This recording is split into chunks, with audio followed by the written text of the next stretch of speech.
Radina billahi rabba wa bi Muhammadin nabiyya wa bil islami dina. Rabbi shrah li sadri wa yassir li amri wahlul 'uqdatam min lisani yafqahu qawli. Uhayyikum bi tahiyyatil Islam. Assalamualaikum warahmatullahi wabarakatuh. Alhamdulillah, puji syukur kepada Allah Subhanahu wa taala. Dari wajah-wajahnya, wajah-wajah udah hijrah status atau belum? Nggak ada kelihatan galaunya nih. Udah ada yang dikecengin ya. Sebelum kita mulai, saya boleh kenalan dulu. Cuman singkatnya saya pengen tahu statusnya aja. Kalau yang udah menikah boleh angkat tangan. Saya, oh iya. 1, 2, cuma 5 orang. Apa ngerasa belum? Padahal udah. Masya Allah, berarti terutama yang di belakang nggak ada yang angkat tangan. Info doang itu yang di depan. Alhamdulillah hari ini kita bisa ketemuan, nongkrong bareng, ngobrol-ngobrol santai. Mungkin saya nggak akan nyampein materi yang seperti seminar, cuma sharing aja tentang motivasi menikah. Yang tadi judulnya kalau emang cinta apa? Segerakan. Nah, sebelum kita ngebahas tentang masalah pentingnya menikah, dan kita pasti udah tahu lah ya, saya paling akan coba mengulangi lagi beberapa materi atau ilmu yang pernah teman-teman dengar tentang masalah keutamaan menikah. Walaupun ada yang unik ya, ternyata beberapa ulama yang kita kenal, penulis buku produktif, ulama yang cukup banyak ilmunya, ketika meninggal masih berstatus belum menikah. Salah satunya Imam An-Nawawi. Cuman yang uniknya adalah Imam An-Nawawi yang berstatus meninggalnya belum menikah, beliau juga menulis judul atau bab tentang pernikahan di dalam buku-bukunya. Jadi di situ kita jadi tahu bahwa Imam Nawawi itu sebetulnya tahu keutamaan menikah, bahkan sangat mengerti hadis-hadis menikah. Dan insya Allah karena beliau tahu, kita husnuzon pasti pengen menikah. Terus kenapa tuh meninggalnya dalam status masih sendiri? Karena bukan nggak mau menikah, bukan menunda menikah, tapi terlalu sibuk dengan tugas dakwahnya. Yang mungkin kalau Allah kasih usia sebulan lagi atau setahun lagi, mungkin beliau udah nikah. Kalau dulu kan proses nikah cepet ya. Kalau sekarang kan setahun 2 tahun, nggak jadi. Setahun 2 tahun nggak jadi. Kalau dulu mau nikah hari ini, besok nikah. Mau nikah pagi ini, malam udah hijrah status. Gampang gitu. Salah satu faktornya mungkin emang mertua-mertua yang dulu udah pada hijrah. Jadi lebih mudah. Kalau sekarang yang hijrahnya baru calon menantu, mertuanya belum. Ya, mungkin mudah-mudahan someday ada semacam seminar buat calon-calon mertua yang punya anak-anak gadis, karena ini salah satu secara teknis sangat menentukan kan. Kalau kita yang cowok-cowok mungkin udah pada siap nikah yuk hari ini, siap hari ini juga ya. Soal nafkah ya udah serahin aja sama Allah. Tapi masalahnya calon mertua imannya sama nggak dengan kita gitu. Mungkin imannya lebih mantap gitu, sehingga pengennya bukan menikahnya, tetapi pengennya kita diperbaiki dulu imannya dan segala macam amal solehnya, ibadahnya. Makanya hal yang unik dalam pernikahan ini, justru banyak referensi hadis-hadis tentang pernikahan itu kita dapetinnya dari ulama yang meninggal berstatus belum menikah. Nah, coba kita renungkan beberapa ayat tentang motivasi menikah menurut Al-Quran. Yang pertama, ayat menikah yang paling populer kan kalau misalnya kita hadiri acara pernikahan teman, sering kan hadirin acara pernikahan teman, baper nggak? Saya aja yang khutbah nikah baper, apalagi yang hadir gitu. Pas kemarin Muzammil nikah, saya juga jadi Muzammil nikah kayak patah hati gitu kan. Padahal nggak ada hubungannya dan nggak ada urusannya dengan saya juga, tapi kayak ngerasa subhanallah ya Muzammil nikah dan pernikahannya tuh masya Allah jadi kayak trending topik gitu seluruh Indonesia. Bahkan followersnya nambah 400.000 dalam 2 hari gitu kan, saking hebohnya pernikahan Muzammil. Cewek-cewek pada bikin hashtag hari patah hati nasional gitu. Nah artinya kita sering menghadiri pernikahan teman kita. Berapa sering? Sebulan sekali? Setiap minggu ya? Nah sekarang coba bandingin, pernah nggak hadir di pengadilan perceraian teman kita? Pernah? Mungkin kalaupun pernah, apakah setiap minggu? Ya artinya insya Allah rahmat Allah itu lebih luas daripada ujiannya. Artinya yang menikah itu lebih banyak kita lihat, ya nggak tahu statistiknya nih. Yang kita lihat nih teman-teman kita yang menikah lebih banyak daripada yang bercerai. Karena yang bercerai nggak ngundang kita. Ngapain juga cerai ngundang, datang ya gue mau cerai loh gitu. Nggak perlu ngundang kita juga. Artinya menikah itu kabar gembira, sesuatu yang baik, yang disiarkan, yang semua orang disuruh untuk datang. Nah, kita coba perhatikan salah satu ayat yang sering kita dengar dibacain sama qori atau dibahas sama khatib kalau acara akad nikah itu surat apa? Salah satunya surat An-Nisa ayat 1 ya. An-Nisa ayat 1 atau mau ditambah? Ayat 1 aja deh ya. Ayat 1 aja. Nah, di ayat 1 itu Allah berfirman ya, nanti bisa dibaca lagi di rumah. A'udzu billahi minasy syaithanir rajim. Bismillahirrahmanirrahim. Ya ayyuhan nasu ittaqu rabbakum alladzi khalaqakum min nafsin wahidah wa khalaqa minha zawjaha wa bassa minhuma rijalan katsiran wa nisaa'an واتقوا الله الذي تساءلون به والأرحام إن الله كان عليكم رقيبا. Wahai manusia, bertakwalah kalian kepada Rabb kalian yang telah menciptakan kalian dari satu diri, dan darinya Allah menciptakan pasangannya, dan daripada keduanya Allah memperkembangbiakan laki-laki dan perempuan yang banyak. Dan bertakwalah kepada Allah yang dengan namanya kamu saling berbuat baik, dan peliharalah hubungan silaturahim. Sesungguhnya Allah selalu menjaga dan selalu mengawasi kalian. Nah, teman-teman, di ayat ini Allah Subhanahu wa Ta'ala menyampaikan kepada kita tentang bahwa pernikahan itu adalah takdir Allah Subhanahu wa Ta'ala. Jadi punya pasangan itu takdir Allah sendiri yang telah menjadikan sunnatullah atau hukum alam bahwa segala sesuatu itu diciptakan azwajan, berpasangan. Dan itu bukan cuman malam, siang, atau timur, barat, gelap, terang, dan segala macam. Termasuk manusia yang secara derajat di antara makhluk paling tinggi, yang paling istimewa.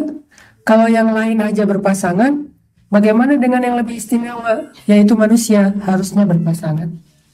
Jadi pasangan itu adalah takdir Allah Subhanahu wa Ta'ala. Pasangan itu adalah sunnatullah. Pasangan itu adalah hukum yang sudah Allah tetapkan dan tidak berubah. Semua yang Allah ciptakan, Allah kasih pasangan. Tinggal proses untuk menemukan pasangan itu aja yang kita jalanin. Bukan ada nggak ya, itu nggak perlu dipertanyakan karena semuanya juga dikasih pasangan. Bahkan yang meninggalnya berstatus sendiri pun tetap punya pasangan karena nggak ada jomblo di surga. Di surga juga nanti akan diberikan pasangan. Makanya kita bacain banyak ayat tentang pasangan-pasangan kamu di surga, yang kita nyebutnya dengan bahasa Indonesia disebut bidadari. Walaupun sebetulnya bahasa Al-Quran bukan bidadari, tapi disebut dengan istri atau disebut dengan pasangan. Kadang Al-Quran nyebutnya dengan istilah istri, berarti hanya untuk perempuan. Kadang Al-Quran menyebutnya dengan istilah pasangan, berarti bisa laki-laki bisa perempuan. Yang jelas di surga itu ada pasangan, kalaupun dia meninggal dalam status masih sendiri, kalau dia udah balik. Kecuali meninggalnya belum balik. Belum balik itu berarti belum mukallaf. Kalau belum mukallaf, tidak berlaku hukum-hukum syariat. Tapi berlaku rahmat Allah. Kalau hukum syariat belum berlaku. Kayak misalnya tidak ada kewajiban, tidak ada tanggungan, tidak ada pahala, tidak ada dosa. Namanya juga belum balik, belum mukallaf. Kalau dia udah meninggal dalam status balik, maka dia mukallaf, maka Allah Subhanahu wa Ta'ala pasti memberikan jaza atau ajur, balasan. Dan salah satu di antara jaza yang Allah janjikan itu adalah pasangan. Jadi pasangan adalah hukum sunnatullah. Kalau nggak dapat di dunia, pasti dikasih di surga. Jadi nggak ada satupun hamba Allah yang mukallaf atau balik yang berstatus sendiri selama-lamanya, tuh nggak ada. Kayak misalnya yang perempuan paling sempurna yang meninggalnya status sendiri kan ada 2 dari 4 perempuan kan, Asiyah sama Maryam. Kalau Asiyah meninggalnya nggak mungkin nanti di surga bareng Firaun, pasti dah pisah kan selama-lamanya. Nanti Asiyah Allah berikan pasangan, siapa? Allahu a'lam. Walaupun ada hadis dhaif adalah Rasulullah, tetapi Allahu a'lam, yang jelas dikasih pasangan. Begitu juga Maryam, perempuan Azra. Azra itu artinya perawan seumur hidup, suci. Kalau bahasa orang Inggrisnya mungkin Saint gitu ya, Saint Mary. Bahasa Arabnya Maryam al-Azra, Maryam suci. Dia tidak disentuh oleh laki-laki, bahkan yang sah sekalipun. Kalau kita periksa list kontaknya di handphone Maryam tuh, laki-laki cuma ada 2 loh. Ayahnya Imran sama pamannya Zakaria doang. Yang lain semuanya cewek.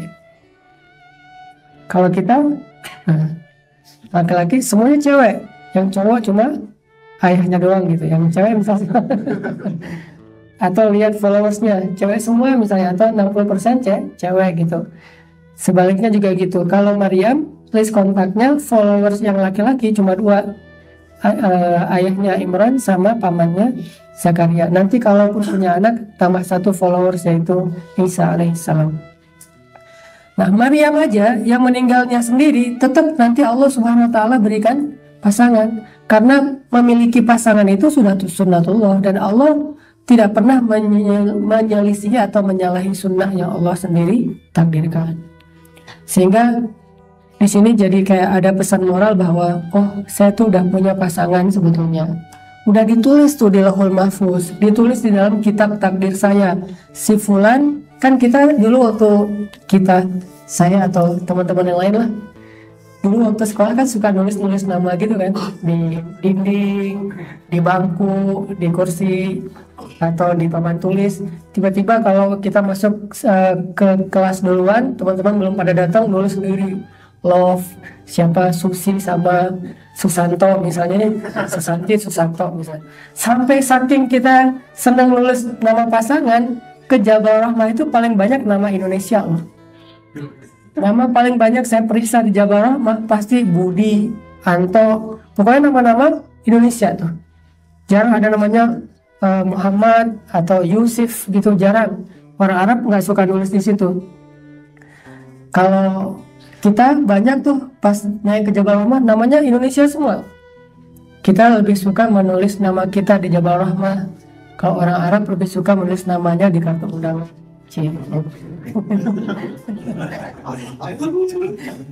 Nah, artinya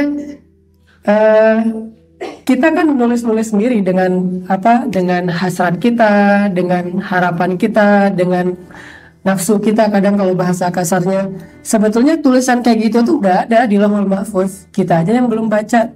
Udah diukir sama Allah tulisan itu.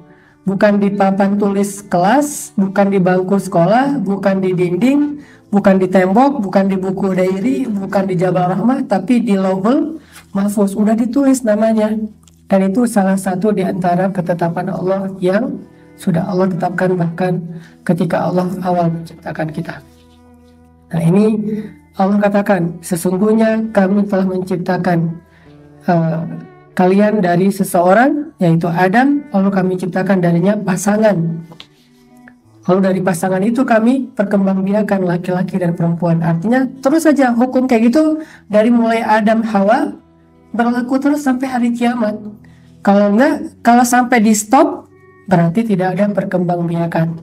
Perkembangbiakan ini menunjukkan bahasa lain dari bahwa pasangan itu akan terus ada sepanjang kehidupan di dunia.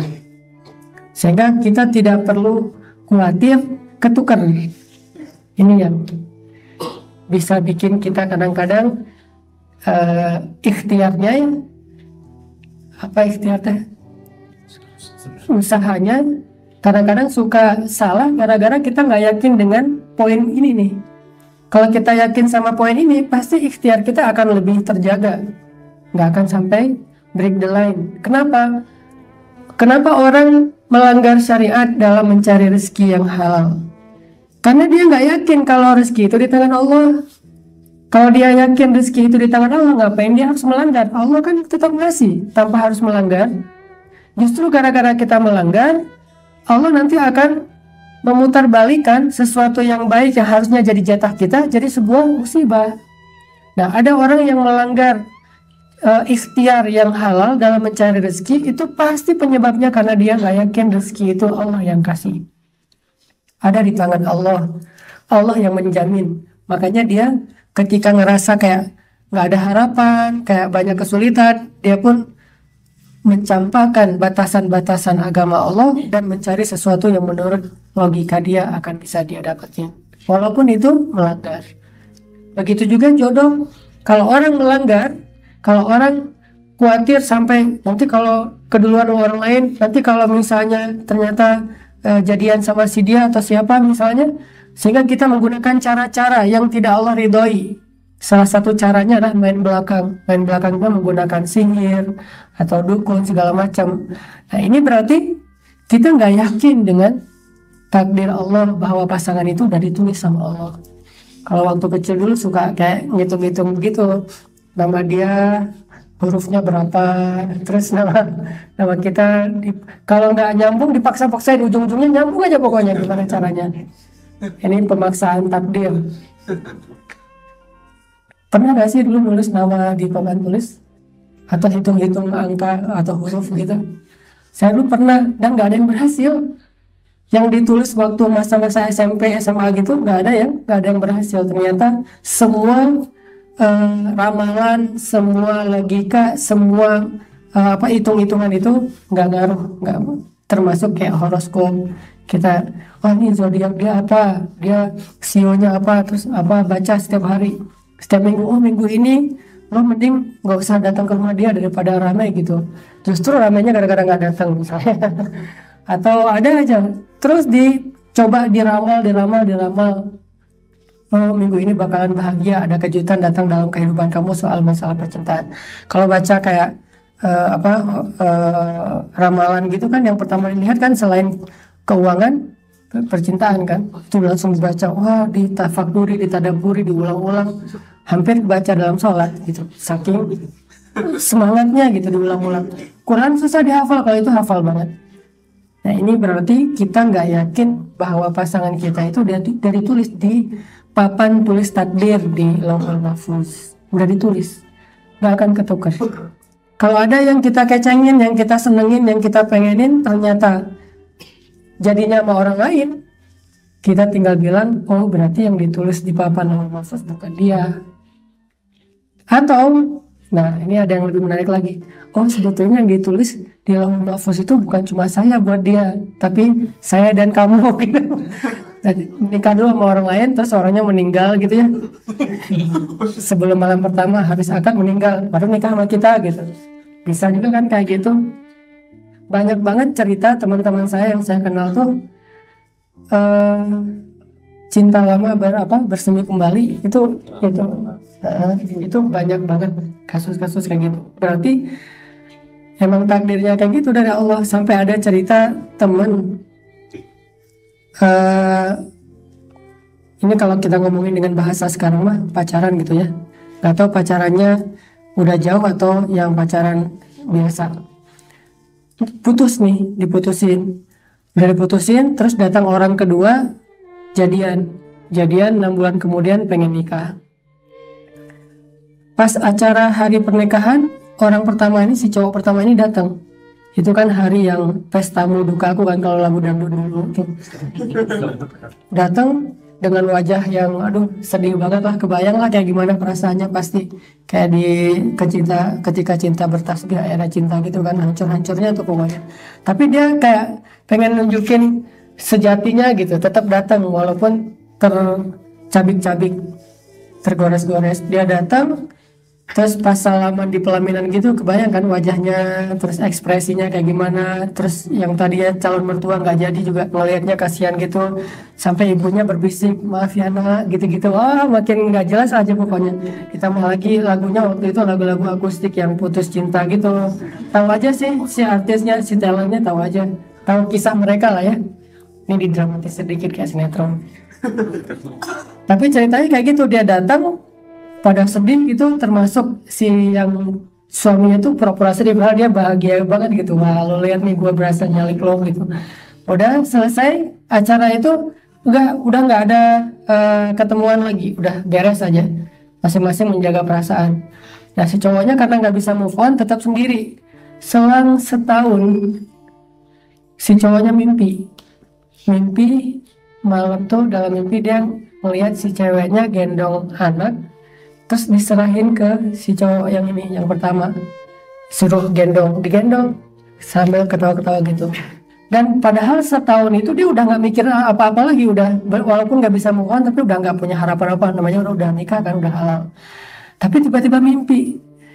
Setelah selesai bangun mimpi, paginya dia dapat berita kalau suami si cewek ini kecelakaan, lagi dirawat di rumah sakit, ya opname gitu.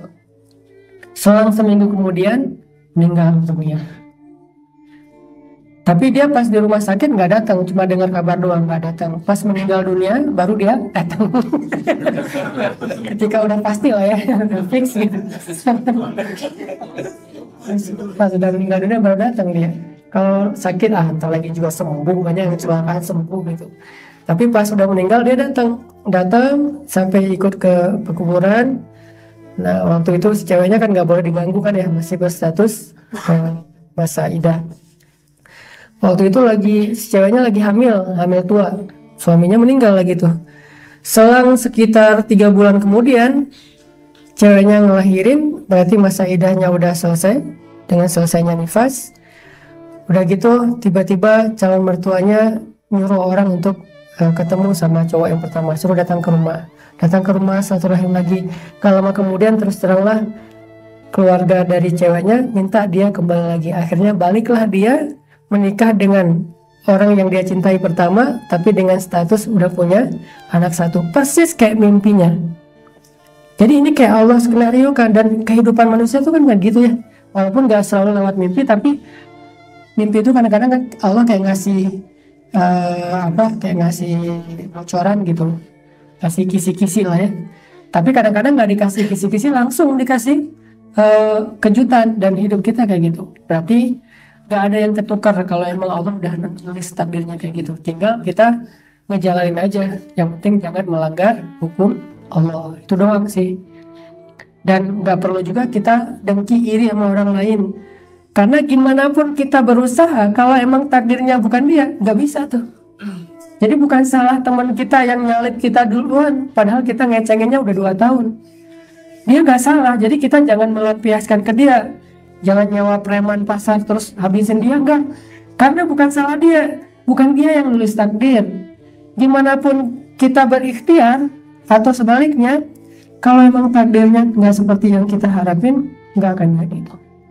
Allah yang mentakdirkan cewek ini atau laki-laki ini nikah sama perempuan tersebut. Sehingga tidak ada orang yang perlu kita salahkan, tidak ada orang yang perlu kita jadikan kambing hitam, tidak ada sesuatu yang perlu kita keluhkan. Terus buat apa perjalanan 2 tahun, 3 tahun, 10 tahun ngecengin, mencari ta'aruf dan segala macam? Di situ kita belajar tentang banyak hal, salah satunya tentang kebesaran Allah. Jadi poin pertama, Allah bilang bahwa pasangan itu takdir Allah. Yakinlah kalau kita nggak dikasih pasangan di dunia, gak usah khawatir meninggalnya. Jangan sampai kita meninggal, aduh saya bentar lagi kayak mau meninggal nih, saya nggak rela, kenapa belum nikah? Nggak, nikahnya nanti di akhirat. Toh banyak banget hadis yang Nabi bilang Allah yang sendiri akan menikahkan dia dengan pasangannya atau dengan bidadari. Itu banyak banget hadis kayak gitu. Salah satunya hadis tentang orang yang menahan amarah. Siapa yang mampu menahan amarah ketika dia mampu marah, kata Nabi, maka Allah Subhanahu wa Ta'ala akan memilihkan untuk dia pasangan-pasangan yang dia bebas memilih yang mana aja. Allah akan berikan untuk dia pasangan, dia bebas memilih yang mana aja, nanti Allah yang akan menikahkan dia di hari kiamat. Dan itu hadis sahih tentang bab la taghdab, jangan marah. Dan hadis-hadis kayak gini banyak di dalam hadis Nabi. Ini menunjukkan bahwa akad nikah, resepsi pernikahan, wedding itu bukan cuma ada di dunia, ada juga di akhirat. Malah wedding di akhirat itu kayaknya lebih seru karena WO-nya itu udah para malaikat sendiri, bukan manusia.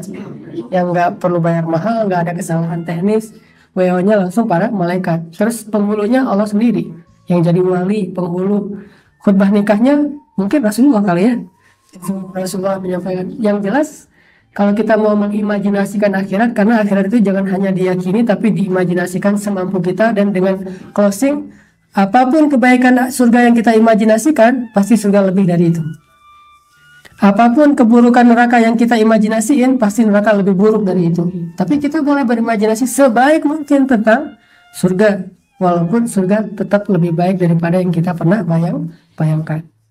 Jadi kalau di dunia hal yang paling menyenangkan mungkin hari pernikahan itu kita didandanin. Cuman kalau cowok didandanin agak-agak gimana gitu ya. Kan ada yang model pakaian cowok, oke kalau pakaian doang. Tapi sampai di make upin, pakai lipstick, cowok juga pakai lipstick, itu agak-agak gimana kalau orang Sunda yang udah gitu ya. Pakai lipstick cowoknya. Nah nanti di surga pasti lebih dari itu. Lipsticknya warna-warni. Yang jelas ada wedding, ada akad nikah, ada hari bahagia di surga. Dan itu kayak pernikahan termahal sepanjang sejarah manusia. Pernikahan termahal di dunia aja, misalnya yang nikah pangeran Arab mana atau pangeran Inggris atau apa, menikah itu aja udah heboh sedunia kan, apalagi pernikahannya pangeran surga. Jadi tetap kita yakin bahwa pasangan kita itu udah Allah ciptakan. Terus kalau ada yang gak sesuai dengan harapan kita, kok dia jadi sama ini, kok ini sama ini, kok ini begini, kok ini begitu, kembalikan lagi, memang takdirnya Allah tuliskan demikian. Kita cuma ngejalanin sebaik yang kita mampu, hasilnya Allah yang menentukan. Itu yang pertama tentang pasangan. Yang kedua, teman-teman yang dirahmati Allah, kalau kita baca hadis-hadis Nabi tentang pernikahan itu, rata-rata hadisnya berbentuk perintah. Termasuk ayat juga di dalam surat An-Nur. Coba teman-teman baca di surat An-Nur. Surat An-Nur itu surat 24 ya. Ayat 32. Wa ankihul ayama minkum was-salihina min ibadikum wa imaikum. Dan nikahkanlah, atau kalau dalam bahasa Nabi, ya ma'syaras syabab, wahai para pemuda, siapa yang udah mampu, falyatazawwaj, hendaklah dia menikah. Berarti di sini menikah atau menikahkan bentuknya itu adalah kalimat perintah. Kalau dia kalimat perintah, kata ulama, berarti menikah itu adalah ibadah. Menikah itu adalah ibadah. Jadi poin pertama, pernikahan itu ibadah. Walaupun berbeda dengan sholat, kalau sholat itu disebut ibadah mahdhah, ibadah ritual. Kalau pernikahan, ibadah ghairu mahdhah, yang bukan ritual. Tapi sama-sama berstatus ibadah. Jadi karena dia ibadah, yang harus kita sadari juga, nggak mungkin gara-gara beribadah kepada Allah kita jadi celaka, itu nggak mungkin. Nggak mungkin gara-gara kita sholat kita rugi, nggak mungkin. Walaupun ada orang yang ke masjid terus pulangnya sendalnya hilang, tapi bukan gara-gara ke masjid sendalnya hilang. Kalaupun terjadi itu gara-gara dia ke masjid, pas dia ke masjid, maka Allah Subhanahu wa Ta'ala pasti akan memberikan untuk dia yang lebih baik dari itu. Harusnya ketika dia beribadah, dia harus membarenginya dengan husnuzon. Saya mau beribadah kepada Allah, nggak mungkin gara-gara saya sholat perniagaan saya rugi, nggak mungkin gara-gara saya sholat sendal saya hilang. Sendal saya hilang itu nggak ada hubungannya dengan sholat. Kalaupun sendal saya hilang pas lagi sholat, bukan gara-gara sholat, maka saya bersyukur, mudah-mudahan nanti Allah kasih alas kaki yang bisa menyelamatkan saya dari api neraka nanti di akhirat. Yang jelas, karena ini menghadap Allah, beribadah kepada Allah, gak mungkin rugi. Satu-satunya perbuatan manusia yang gak ada mungkin rugi walaupun 1%, cuma ibadah kepada Allah. Makanya Allah bilang, wa ma khalaqtul jinna wal ins illa liya'budun. Beribadah kepada Allah. Jadi pernikahan itu ibadah. Kalau dia ibadah, apa yang perlu kita khawatirkan? Kok beribadah kepada Allah khawatir? Oh, jangan nikah dulu, ntar kamu gak bisa kasih makan. Bukankah itu ibadah kepada Allah? Jangan nikah dulu, ntar karir kamu nggak jadi keganggu. Jangan nikah dulu, nanti sekolahnya nggak lulus atau apa, kuliahnya jadi nggak lancar. Nggak mungkin gara-gara ibadah kita jadi susah, itu nggak mungkin. Nggak ada kaidahnya kayak gitu. Sama kayak kaidah gini teman-teman, nggak mungkin gara-gara taat kepada Allah terus hidup kita jadi susah, itu nggak mungkin. Kalau ada cerita orang setelah dia hijrah, dia belajar agama, dia taat pada Allah, terus hidupnya jadi susah, bukan karena ibadah itu dia jadi susah, itu sesuatu yang nggak nyambung. Ibadah itu, ketaatan itu balasannya adalah kebaikan. Dosa balasannya adalah keburukan, nggak mungkin disilang, nggak mungkin ketaatan balasannya keburukan. Dosa balasannya kebaikan, itu nggak ada. Kaidah itu sama sekali nggak ada dalam agama kita. Dan kalau nggak ada dalam agama berarti nggak ada dalam hidup kita. Kayak ada orang bilang gini, saya sebetulnya nggak terlalu menyesali kalau dulu pernah bohong, pernah nakal, kalau dulu saya pernah macam-macam, pernah buat dosa. Justru gara-gara itu sekarang saya jadi punya pengalaman bisa mendidik anak saya. Nggak ada itu.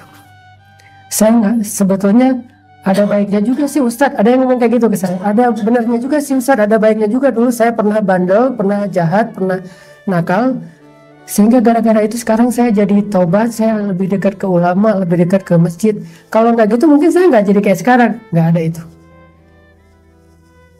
Kalau nggak gitu mungkin dia sekarang lebih baik dari yang sekarang itu. Gara-gara itu jadi kayak sekarang. Kalau nggak gitu mungkin lebih dari sekarang. Jadi nggak ada cerita keburukan berbuah kebaikan, nggak ada itu. Sebaliknya kebaikan berbuah keburukan itu nggak disilang sama sekali. Sehingga nggak boleh orang mensyukuri masa lalunya yang buruk. Harusnya dia menyesali dan malu gitu. Nggak ada cerita kalau Umar dulu nggak bunuh orang, kalau Umar dulu nggak bandel, mungkin dia nggak akan jadi jagar yang jagain Rasul. Nggak. Kalau Umar dulu kayak Abu Bakar, mungkin Umar yang setelah masuk Islam akan lebih baik daripada Umar yang dalam sejarah. Tapi takdir Allah kan kayak gitu. Makanya tetap aja sahabat Nabi yang paling mulia itu kan dua. Yang masa lalunya sama dengan masa setelah Islam, Ali dan Abu Bakar. Ali dan Abu Bakar ini sebelum Islam juga udah baik kan, nggak pernah syirik, nggak pernah khamar, nggak pernah berzina. Kalau Umar mungkin pernah khamar, pernah membunuh, nggak tahu berzina, Allah alam, saya nggak berani menjudge. Tapi kalau khamar membunuh pernah, namanya Jagger kan, dia pernah berantem, pernah bunuh orang. Jawara Quraisy lah, Umar, Khalid, Hamzah, itu biasa kayak gitu. Khamar buat mereka itu kayak lifestyle gitu, biasalah. Beer house banyak kan di Mekah dulu mah. Malah mereka kayak bangga gitu, sama kayak sekarang yang paling banyak minum berarti yang paling keren, paling jago. Tapi kalau Abu Bakar dan Ali belum ada Islam juga, mereka nggak pernah minum. Mereka nggak pernah berzina, bahkan mereka nggak pernah syirik. Abu Bakar itu dari kecil udah pernah ngelemparin patung berhala loh. Padahal belum kenal Islam. Pas diajak ayahnya untuk nyembah patung, ayahnya pergi diam-diam dia lemparin sama Abu Bakar. Ngapain sih orang nyembah kamu? Kamu padahal kan patung buatan manusia. Abu Bakar udah tahu bahwa itu salah walaupun nggak tahu konsep agama. Kalau Ali kan emang dari kecil bersama Rasulullah, terjaga banget nih. Tetap mereka berdua lebih utama daripada Umar, Utsman, Khalid, yang lain-lain. Karena nggak akan pernah sama antara kebaikan dengan keburukan. Jadi nggak bisa disilang. Untung ya dulu saya pernah nakal sehingga sekarang saya jadi tahu kalau anak saya macam-macam, kan ketahuan tuh ayahnya pernah kayak gitu kan. Lo habis ini ya gitu kan, ketahuan tuh, nggak ada untungnya. Tetap aja kalau seandainya dulu dia nggak bandel, nggak nakal, mungkin sekarang dia dapat lebih baik. Atau mungkin dia hijrahnya udah lebih duluan. Begitu juga dengan ibadah atau sholat, begitu juga dengan ibadah menikah. Nggak ada ceritanya untung saya pernah pacaran, jadi saya pengalaman gimana mentreat cewek misalnya biar lebih romantis. Gak ada. Kalau dia nggak pernah pacaran, pasti dia akan lebih romantis ke istrinya. Kenapa? Karena nggak ada lagi yang mengotori hatinya tentang masa lalu. Nggak, tetaplah pokoknya nggak mungkin pacaran itu jadi nguntungin masa pernikahan tuh nggak mungkin. Aduh, saya kalau dengar cerita teman-teman yang dulu pernah gini-gini, cemburu, iri. Kenapa ya dulu saya polos-polos aja jadi anak gitu? Enggak, justru kepolosan dia itu kebaikan yang membuat pernikahan dia insya Allah akan lebih diberkahi. Karena pernikahan bukan soal pengalaman, tapi soal keberkahan. Ada orang pengalaman sama cewek itu dia tahu banget lah bikin cewek kelepek-kelepek misalnya. Dia tahu banget gimana bikin cewek bahagia. Karena dia cowok yang udah inilah ya, pengalaman lah ya. Ada yang polos-polos aja. Tetap aja yang sedikit dosa lebih dan lebih mulia di sisi Allah daripada yang banyak dosa. Kalau dua-duanya udah berusaha menjadi baik. Tapi kalau yang banyak dosa bertobat, yang sedikit dosa sombong, pasti yang tobat lebih baik daripada yang sombong. Saya perhatiin di Indonesia kita sering menggunakan quote yang kadang-kadang kebalik-balik teman-teman. Kayak misalnya ada yang bilang gini, lebih baik orang berdosa lalu tobat daripada orang yang berbuat baik lalu sombong. Gak ada itu. Mana ada orang yang lebih baik orang yang berbuat dosa lalu tobat daripada orang berbuat baik lalu sombong. Gak ada. Yang ada lebih baik orang yang bertobat dari dosa daripada sombong terhadap amal-amal soleh. Itu beda loh. Lebih baik tobat daripada sombong. Bukan lebih baik berbuat dosa daripada beramal soleh. Itu beda banget loh. Sehingga gara-gara itu alam bawah sadar kita mengakui bahwa oh, ini lebih baik daripada orang yang, sehingga ada orang berbuat soleh, amal soleh, kebaikan-kebaikan, kita suzon aja. Orang yang berbuat jahat kita husnuzon aja. Harusnya dua-duanya husnuzon. Tapi kalau dua-duanya berbuat baik di hadapan Allah, pasti yang sedikit dosa lebih utama daripada yang pernah berdosa. Walaupun dua-duanya udah bertaubat. Makanya Aisyah radhiyallahu anha pernah bilang, orang yang paling duluan masuk surga itu bukan yang paling banyak amal sunnah. Kalau yang wajib pasti lah ya. Bukan yang paling banyak amal sunnah. Yang duluan masuk surga itu yang paling sedikit dosanya. Jadi kalau kita pengen mengukur diri kita soleh apa enggak, jangan lihat yang sunnahnya dulu. Yang sunnah itu bonus. Lihat dosanya.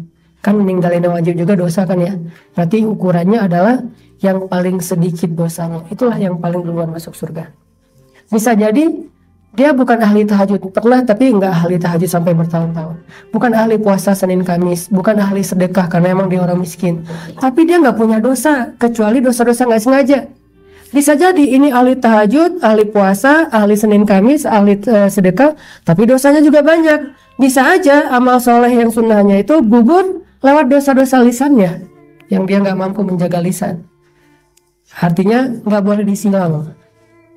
Gak ada lebih baik atau mending. Kebaikan tetap kebaikan, keburukan tetap keburukan, dan dia itu dipisahkan oleh Allah seperti Allah memisahkan siang dan malam.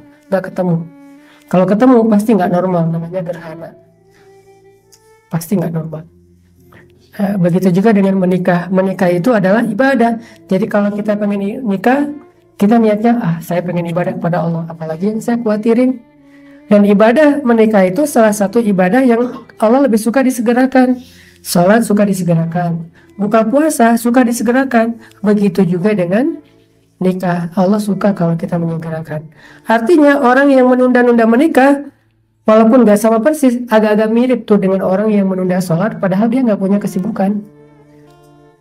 Bukan lagi musafir, bukan lagi rush, bukan lagi dalam keadaan tight banget kegiatannya. Sebetulnya dia nggak punya kegiatan darurat apapun, tapi sengaja karena malas nunda-nunda sholat. Kurang lebih seperti itulah orang yang menunda pernikahan padahal dia mampu. Bahkan sebagian ulama mengatakan hukumnya haram menunda pernikahan kalau dia sudah mampu dan butuh. Berarti dia bisa dan dia udah sangat butuh, dia nggak mau nikah, itu hukumnya haram. Bahkan ulama mengatakan nikah itu bisa jadi sesuatu yang wajib.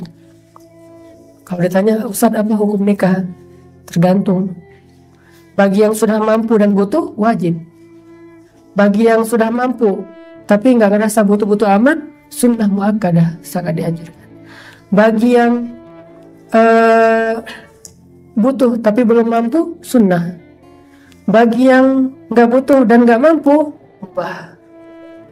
Bagi yang nggak butuh dan juga bahaya kalau dia nikah, karena dia nikahnya niatnya tidak baik, maka hukumnya haram. Kayak nikah sekedar pengen biar dapat kayak bonus dari kantor, misalnya kalau udah nikah nanti ada bonus apa, nanti ada ini beda lagi lah ya. Tapi kalau bonusnya dari Allah boleh. By the way teman-teman,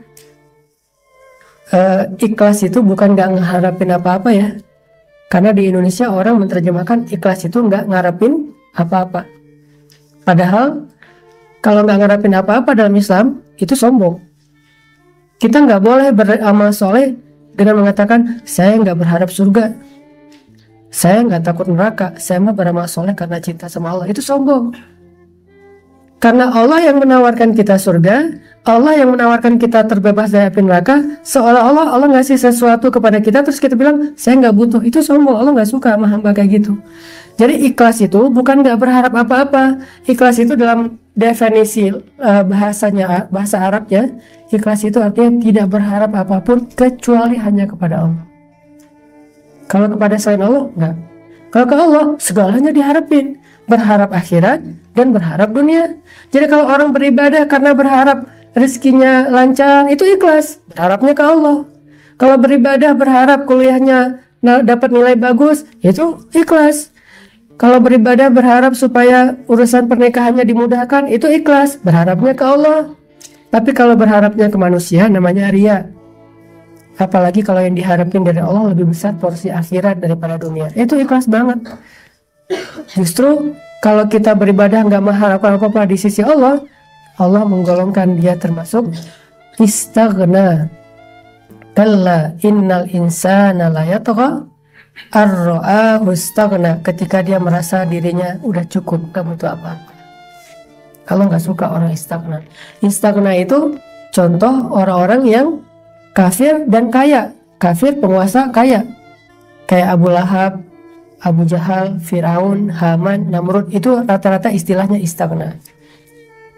Nah, artinya kalau kita menikah berharap Allah Subhanahu wa taala memberikan kita kebaikan, menikah karena mencari ridha Allah, menikah karena pengen memperbaiki kehidupan kita, menikah karena apa yang diharapinnya di sisi Allah karena ibadah, maka itu sesuatu yang ikhlas, dan biarkan seperti itu, Allah yang akan membantu kita. Jadi poin kedua teman-teman, menikah itu adalah ibadah, dan ibadah itu salah satu amalan yang Allah suka kalau disegerakan.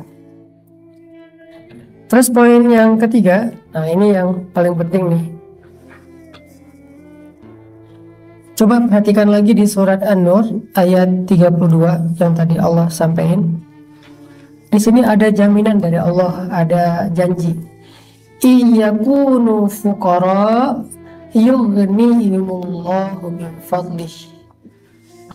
Kalau mereka fakir, maka Allah akan mencukupkan bagi mereka dari karunia-Nya.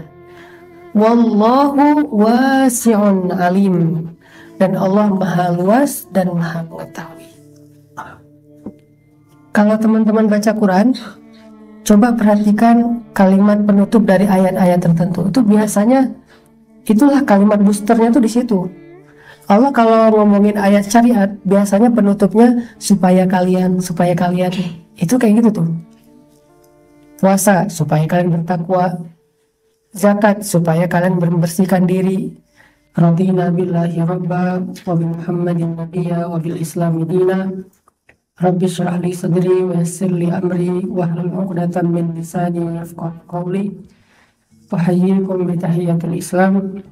Assalamualaikum warahmatullahi wabarakatuh. Alhamdulillah, puji syukur kepada Allah Subhanahu wa taala.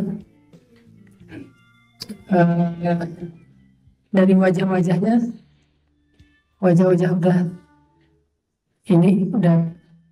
hijrah status atau belum? Nggak ada kelihatan galaunya nih. Udah ada yang dikacangin ya. Sebelum kita mulai, saya boleh kenalan dulu. Cuman singkatnya saya pengen tahu statusnya aja. Kalau yang udah menikah boleh angkat tangan. Saya, oh iya. 1, 2, cuma 5 orang. Atau ngerasa belum? Padahal udah. Masya Allah, berarti terutama yang di belakang nggak ada yang angkat tangan. Info doang untuk yang di depan. Alhamdulillah, hari ini kita bisa ketemuan, nongkrong bareng, ngobrol-ngobrol santai. Mungkin saya nggak akan nyampein materi yang seperti seminar, cuma sharing aja tentang motivasi menikah.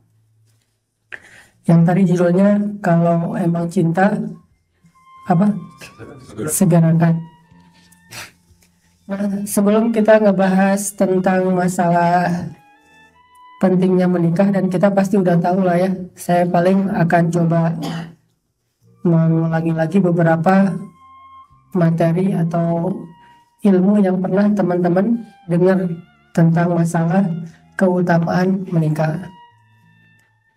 Walaupun ada yang unik ya, ternyata beberapa ulama yang kita kenal, penulis buku produktif, ulama yang cukup banyak ilmunya, ketika meninggal masih berstatus belum menikah. Salah satunya Imam An-Nawawi. Cuman yang uniknya adalah Imam An-Nawawi yang berstatus meninggalnya belum menikah, beliau juga menulis judul atau bab tentang pernikahan di dalam buku-bukunya.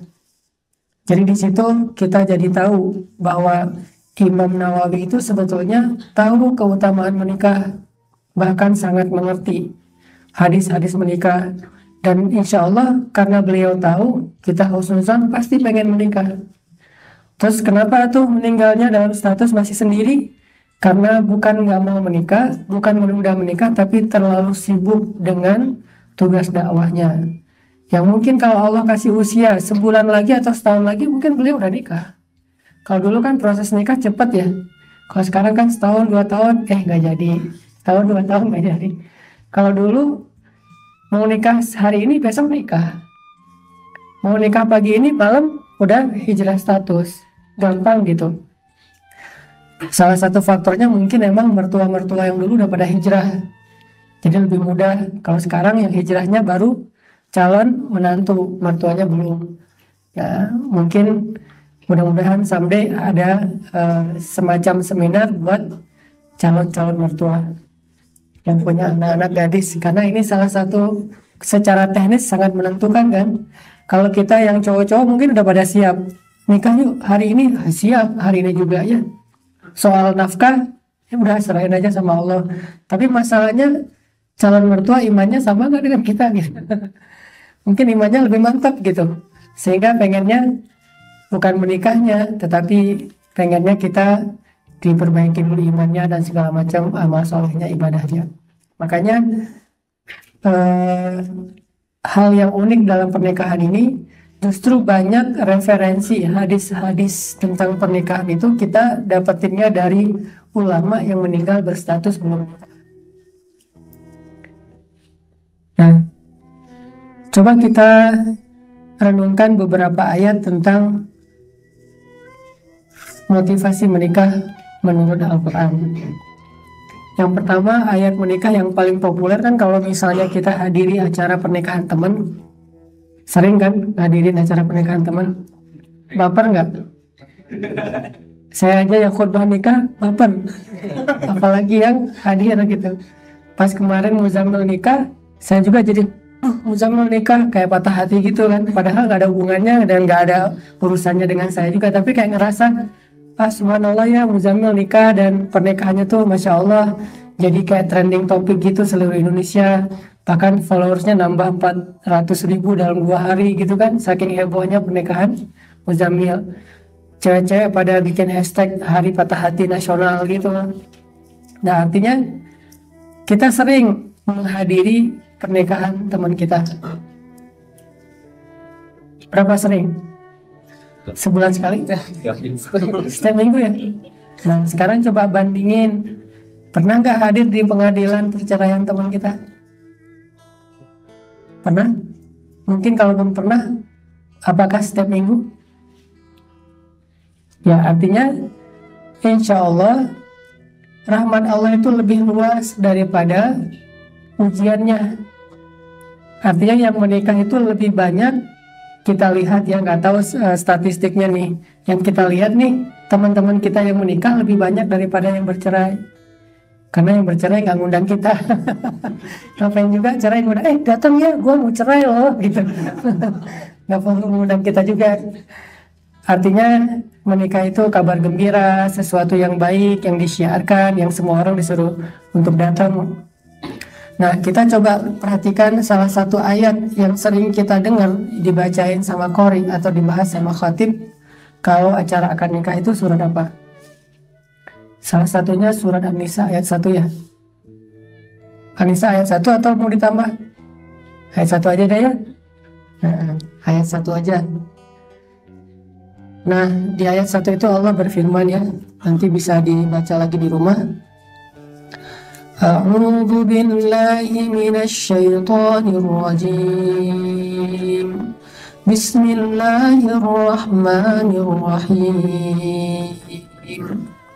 Ya ayyuhan nasu ittaqu rabbakum alladzi khalaqakum min nafsin wahidah wa khalaqa minha zawjaha wa bassa minhuma rijalan katsiran wa nisaa واتقوا الله الذي تساءلون به والأرحام إن الله كان عليكم رقيبا. Wahai manusia,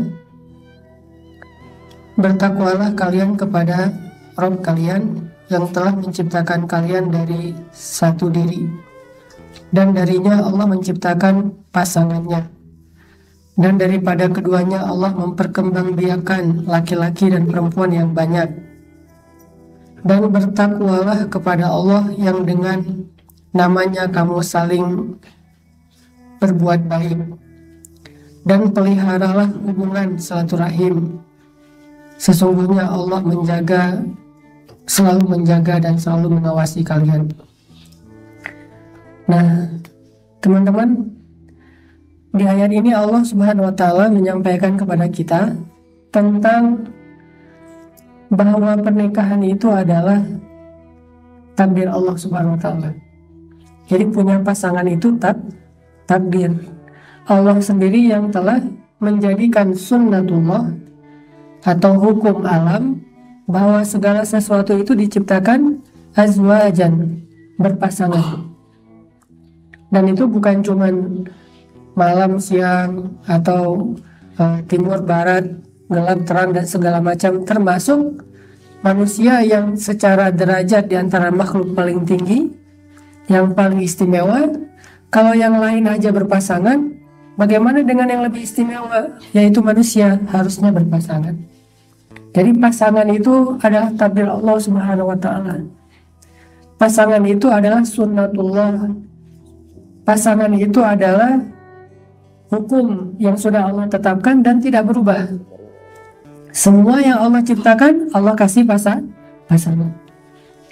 Tinggal proses untuk menemukan pasangan itu aja yang kita jalanin. Bukan ada nggak ya, itu nggak perlu dipertanyakan karena semuanya juga dikasih pasangan. Bahkan yang meninggalnya berstatus sendiri pun tetap punya pasangan karena nggak ada jomblo di surga.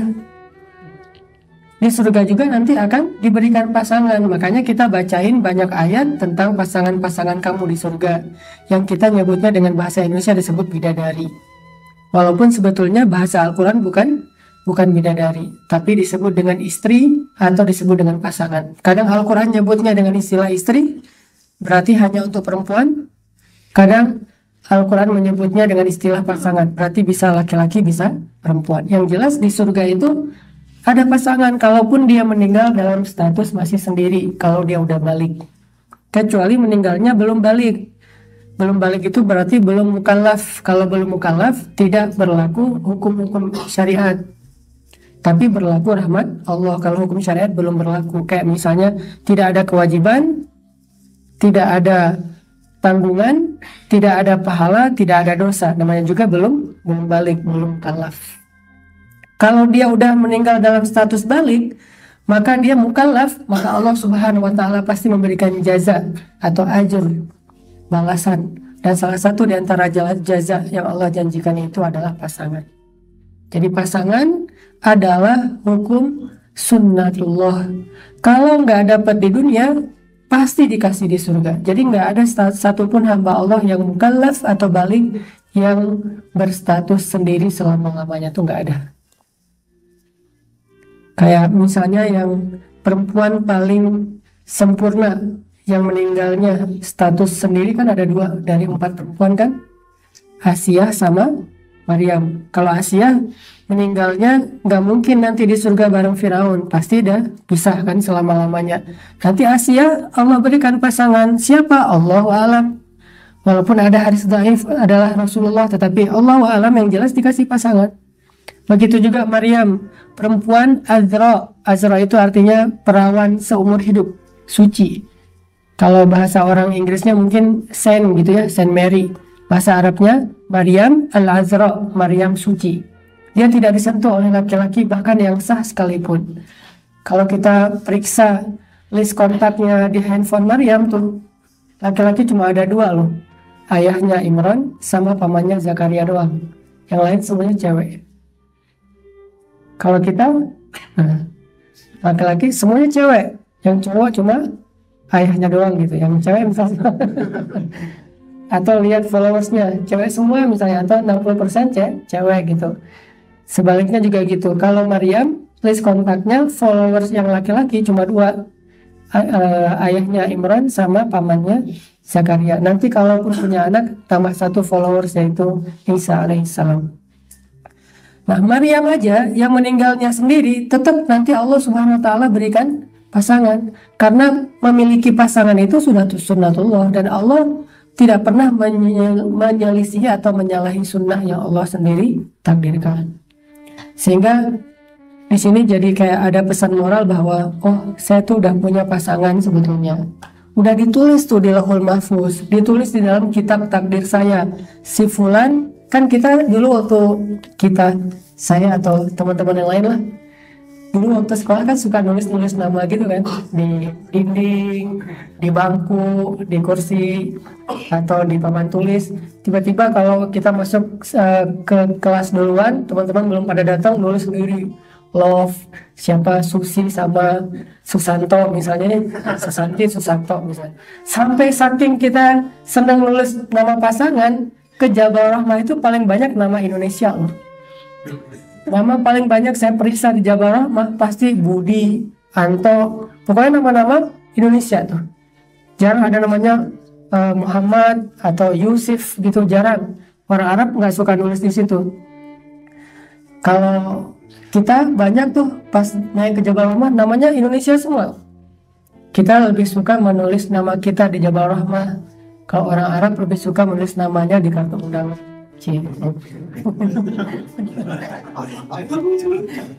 Nah, artinya kita kan nulis-nulis sendiri dengan apa? Dengan hasrat kita, dengan harapan kita, dengan nafsu kita. Kadang kalau bahasa kasarnya, sebetulnya tulisan kayak gitu tuh udah ada di Lauhul Mahfuz. Kita aja yang belum baca. Udah diukir sama Allah tulisan itu. bukan di papan tulis kelas, bukan di bangku sekolah, bukan di dinding, bukan di tembok, bukan di buku diary, bukan di Jabal Rahmah, tapi di Lauhul Mahfuz udah ditulis namanya. Dan itu salah satu di antara ketetapan Allah yang sudah Allah tetapkan bahkan ketika Allah awal menciptakan kita. Nah ini Allah katakan, sesungguhnya kami telah menciptakan kalian dari seseorang, yaitu Adam, lalu kami ciptakan darinya pasangan. Lalu dari pasangan itu kami perkembangbiakan laki-laki dan perempuan. Artinya terus saja hukum kayak gitu dari mulai Adam Hawa berlaku terus sampai hari kiamat. Kalau enggak, kalau sampai di stop berarti tidak ada perkembangbiakan. Perkembangbiakan ini menunjukkan bahasa lain dari bahwa pasangan itu akan terus ada sepanjang kehidupan di dunia. Sehingga kita tidak perlu khawatir ketukar. Ini yang bisa bikin kita kadang-kadang ikhtiarnya, usahanya kadang-kadang suka salah gara-gara kita nggak yakin dengan poin ini nih. Kalau kita yakin sama poin ini, pasti ikhtiar kita akan lebih terjaga, nggak akan sampai break the line. Kenapa? Kenapa orang melanggar syariat dalam mencari rezeki yang halal? Karena dia nggak yakin kalau rezeki itu di tangan Allah. Kalau dia yakin rezeki itu di tangan Allah, ngapain dia harus melanggar? Allah kan tetap ngasih tanpa harus melanggar. Justru gara-gara kita melanggar, Allah nanti akan memutarbalikan sesuatu yang baik yang harusnya jadi jatah kita jadi sebuah musibah. Nah, ada orang yang melanggar ikhtiar yang halal dalam mencari rezeki, itu pasti penyebabnya karena dia nggak yakin rezeki itu Allah yang kasih, ada di tangan Allah, Allah yang menjamin. Makanya dia ketika ngerasa kayak nggak ada harapan, kayak banyak kesulitan, dia pun mencampakkan batasan-batasan agama Allah dan mencari sesuatu yang menurut logika dia akan bisa dia dapatnya, walaupun itu melanggar. Begitu juga jodoh. Kalau orang melanggar, kalau orang khawatir sampai nanti kalau keduluan orang lain, nanti kalau misalnya ternyata jadian sama si dia atau siapa misalnya, sehingga kita menggunakan cara-cara yang tidak Allah ridhoi. Salah satu caranya adalah main belakang. Main belakangnya menggunakan sihir atau dukun segala macam. Nah ini berarti kita nggak yakin dengan takdir Allah bahwa pasangan itu udah ditulis sama Allah. Kalau waktu kecil dulu suka kayak ngitung-ngitung begitu, nama dia hurufnya berapa, terus nama kita kalau nggak nyambung dipaksa-paksain, ujung-ujungnya nyambung aja pokoknya gimana caranya. Ini pemaksaan takdir. Pernah gak sih dulu nulis nama di papan tulis atau hitung-hitung angka atau huruf gitu? Saya dulu pernah dan nggak ada yang berhasil. Yang ditulis waktu masa-masa SMP, SMA gitu nggak ada yang berhasil. Ternyata semua ramalan, semua logika, semua hitung-hitungan itu nggak ngaruh, nggak termasuk kayak horoskop. Kita, oh ini zodiak dia apa, dia sionya apa, terus apa baca setiap hari, setiap minggu. Oh minggu ini lo mending nggak usah datang ke rumah dia daripada ramai gitu. Justru ramainya gara-gara nggak datang misalnya. Atau ada aja terus dicoba diramal. Oh minggu ini bakalan bahagia, ada kejutan datang dalam kehidupan kamu soal masalah percintaan. Kalau baca kayak ramalan gitu kan, yang pertama dilihat kan selain keuangan, percintaan kan, itu langsung dibaca. Wah, ditafakuri, ditadaburi, diulang-ulang, hampir baca dalam sholat gitu, saking semangatnya gitu diulang-ulang. Quran susah dihafal, kalau itu hafal banget. Nah ini berarti kita nggak yakin bahwa pasangan kita itu dari tulis di papan tulis takdir di Lauhul Mahfuz, udah ditulis, nggak akan ketukar. Kalau ada yang kita kecengin, yang kita senengin, yang kita pengenin, ternyata jadinya sama orang lain, kita tinggal bilang, oh berarti yang ditulis di papan Lauhul Mahfuz bukan dia. Atau, nah ini ada yang lebih menarik lagi. Oh sebetulnya yang ditulis di Lauhul Mahfuz itu bukan cuma saya buat dia, tapi saya dan kamu gitu. Nikah dulu sama orang lain, terus orangnya meninggal gitu ya. Sebelum malam pertama habis akad meninggal, baru nikah sama kita gitu. Bisa juga kan kayak gitu. Banyak banget cerita teman-teman saya yang saya kenal tuh cinta lama bersemi kembali itu banyak banget kasus-kasus kayak gitu. Berarti emang takdirnya kayak gitu dari Allah. Sampai ada cerita temen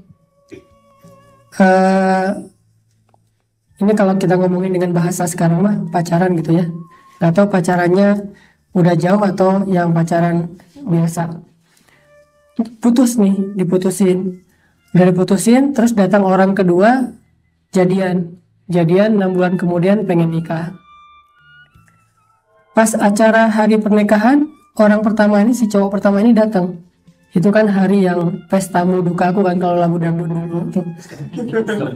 Datang dengan wajah yang sedih banget lah, kebayang lah kayak gimana perasaannya, pasti kayak ketika cinta bertasbih era cinta gitu kan, hancur-hancurnya tuh pokoknya. Tapi dia kayak pengen nunjukin sejatinya gitu, tetap datang walaupun tercabik-cabik, tergores-gores. Dia datang, terus pas salaman di pelaminan gitu, kebayang kan wajahnya, terus ekspresinya kayak gimana. Terus yang tadinya calon mertua nggak jadi juga ngelihatnya kasihan gitu, sampai ibunya berbisik, maaf ya nak, gitu-gitu. Wah, makin nggak jelas aja pokoknya. Ditambah lagi lagunya waktu itu lagu-lagu akustik yang putus cinta gitu. Tahu aja sih si artisnya, si talentnya, tahu aja, tahu kisah mereka lah ya. Ini didramatis sedikit kayak sinetron. Tapi ceritanya kayak gitu, dia datang pada sedih gitu, termasuk si yang suaminya tuh pura-pura sedih, padahal dia bahagia banget gitu. Wah, lo lihat nih gue berasa nyalik lo gitu. Udah selesai acara itu, udah nggak ada ketemuan lagi, udah beres aja, masing-masing menjaga perasaan. Nah si cowoknya karena nggak bisa move on, tetap sendiri. Selang setahun si cowoknya mimpi malam tuh, dalam mimpi dia melihat si ceweknya gendong anak, terus diserahin ke si cowok yang ini, yang pertama, suruh digendong sambil ketawa-ketawa gitu. Dan padahal setahun itu dia udah nggak mikir apa-apa lagi, walaupun nggak bisa move on, tapi udah nggak punya harapan apa, namanya udah nikah kan, udah halal. Tapi tiba-tiba mimpi.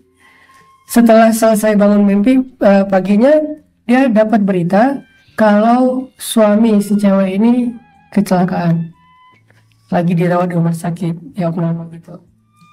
Selang seminggu kemudian meninggal dunia.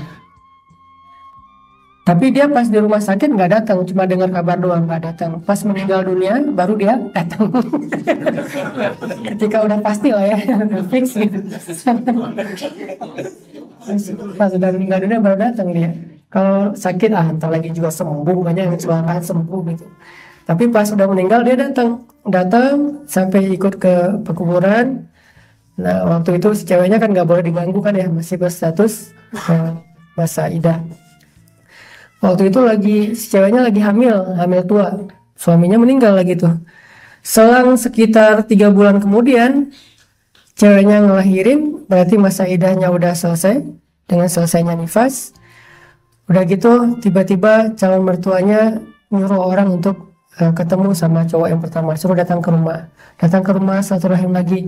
Gak lama kemudian terus teranglah keluarga dari ceweknya minta dia kembali lagi. Akhirnya baliklah dia menikah dengan orang yang dia cintai pertama, tapi dengan status udah punya anak satu, persis kayak mimpinya. Jadi ini kayak Allah skenario kan, dan kehidupan manusia tuh kan gitu ya, walaupun gak selalu lewat mimpi, tapi mimpi itu kadang-kadang kan Allah kayak ngasih kayak ngasih bocoran gitu, kasih kisi-kisi lah ya. Tapi kadang-kadang nggak dikasih kisi-kisi, langsung dikasih kejutan, dan hidup kita kayak gitu. Berarti nggak ada yang tertukar kalau emang Allah udah nulis takdirnya kayak gitu. Tinggal kita ngejalanin aja. Yang penting jangan melanggar hukum Allah. Itu doang sih. Dan nggak perlu juga kita dengki iri sama orang lain. Karena gimana pun kita berusaha, kalau emang takdirnya bukan dia, nggak bisa tuh. Jadi bukan salah teman kita yang nyalip kita duluan, padahal kita ngecenginnya udah 2 tahun. Dia nggak salah, jadi kita jangan melampiaskan ke dia. Jangan nyawa preman pasar terus habisin dia, enggak. Karena bukan salah dia, bukan dia yang nulis takdir.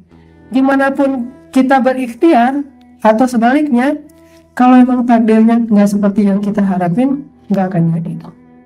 Allah yang mentakdirkan cewek ini atau laki-laki ini nikah sama perempuan tersebut.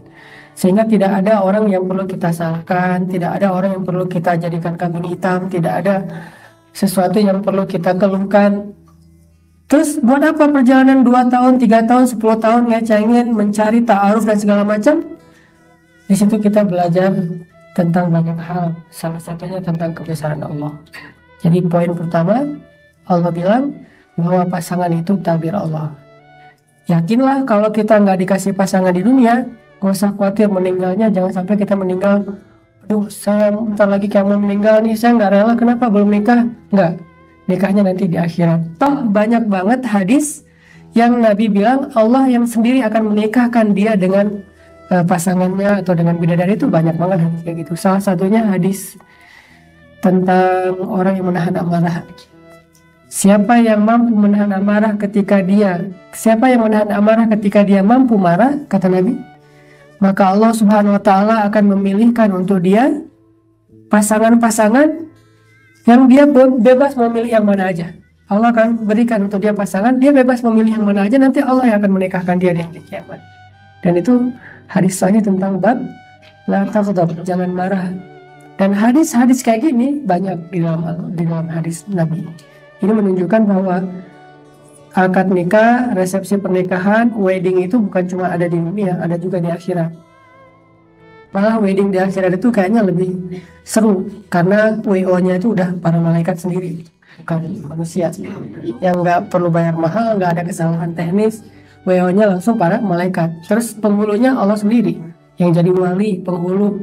Khutbah nikahnya mungkin Rasulullah kali ya. Rasulullah menyampaikan. Yang jelas kalau kita mau mengimajinasikan akhirat, karena akhirat itu jangan hanya diyakini tapi diimajinasikan semampu kita, dan dengan closing, apapun kebaikan surga yang kita imajinasikan, pasti surga lebih dari itu. Apapun keburukan neraka yang kita imajinasiin, pasti neraka lebih buruk dari itu. Tapi kita boleh berimajinasi sebaik mungkin tentang surga, walaupun surga tetap lebih baik daripada yang kita pernah bayangkan. Jadi kalau di dunia hal yang paling menyenangkan mungkin hari pernikahan itu kita didandanin. Cuman kalau cowok didandanin agak-agak gimana gitu ya. Kan ada yang model pakaian cowok, oke kalau pakaian doang, tapi sampai di make upin, pakai lipstick, cowok juga pakai lipstick, itu agak-agak gimana kalau orang Sunda yang udah gitu ya. Kalau pakai lipstick cowoknya. Nah nanti di surga pasti lebih dari itu. Lipsticknya warna-warni. Yang jelas ada wedding, ada akad nikah, ada hari bahagia di surga. Dan itu kayak pernikahan termahal sepanjang sejarah manusia. Pernikahan termahal di dunia aja, misalnya yang nikah pangeran Arab mana atau pangeran Inggris atau apa, menikah itu aja udah heboh sedunia kan, apalagi pernikahannya pangeran surga. Jadi tetap kita yakin bahwa pasangan kita itu udah Allah ciptakan. Terus kalau ada yang gak sesuai dengan harapan kita, kok dia jadi sama ini, kok ini sama ini, kok ini begini, kok ini begitu, kembalikan lagi, memang takdirnya Allah tuliskan demikian. Kita cuma ngejalanin sebaik yang kita mampu, hasilnya Allah yang menentukan. Itu yang pertama tentang pasangan. Yang kedua, teman-teman yang dirahmati Allah, kalau kita baca hadis-hadis Nabi tentang pernikahan itu, rata-rata hadisnya berbentuk perintah. Termasuk ayat juga di dalam surat An-Nur. Coba teman-teman baca di surat An-Nur. Surat An-Nur itu surat 24 ya. Ayat 32. Wa ankihul ayyama minkum was-salihina min ibadikum wa imaikum. Dan nikahkanlah, atau kalau dalam bahasa Nabi, ya ma'syaras syabab, wahai para pemuda, siapa yang udah mampu, falyatazawwaj, hendaklah dia menikah. Berarti di sini menikah atau menikahkan bentuknya itu adalah kalimat perintah. Kalau dia kalimat perintah, kata ulama, berarti menikah itu adalah ibadah. Menikah itu adalah ibadah. Jadi poin pertama, pernikahan itu ibadah. Walaupun berbeda dengan sholat, kalau sholat itu disebut ibadah mahdhah, ibadah ritual. Kalau pernikahan, ibadah ghairu mahdhah, yang bukan ritual. Tapi sama-sama berstatus ibadah. Jadi karena dia ibadah, yang harus kita sadari juga, nggak mungkin gara-gara beribadah kepada Allah kita jadi celaka, itu nggak mungkin. Nggak mungkin gara-gara kita sholat kita rugi, nggak mungkin. Walaupun ada orang yang ke masjid terus pulangnya sendalnya hilang, tapi bukan gara-gara ke masjid sendalnya hilang. Kalaupun terjadi itu gara-gara dia ke masjid, pas dia ke masjid, maka Allah Subhanahu wa Ta'ala pasti akan memberikan untuk dia yang lebih baik dari itu. Harusnya ketika dia beribadah, dia harus membarenginya dengan husnuzon. Saya mau beribadah kepada Allah, nggak mungkin gara-gara saya sholat perniagaan saya rugi, nggak mungkin gara-gara saya sholat sendal saya hilang. Sendal saya hilang itu nggak ada hubungannya dengan sholat. Kalaupun sendal saya hilang pas lagi sholat, bukan gara-gara sholat, maka saya bersyukur, mudah-mudahan nanti Allah kasih alas kaki yang bisa menyelamatkan saya dari api neraka nanti di akhirat. Yang jelas karena ini menghadap Allah, beribadah kepada Allah, gak mungkin rugi. Satu-satunya perbuatan manusia yang gak ada mungkin rugi walaupun 1%, cuma ibadah kepada Allah. Makanya Allah bilang, wa ma khalaqtul jinna wal ins illa liya'budun. Beribadah kepada Allah. Jadi pernikahan itu ibadah. Kalau dia ibadah, apa yang perlu kita khawatirkan? Kok beribadah kepada Allah khawatir? Oh, jangan nikah dulu, ntar kamu gak bisa kasih makan. Bukankah itu ibadah kepada Allah? Jangan nikah dulu, ntar karir kamu nggak jadi keganggu.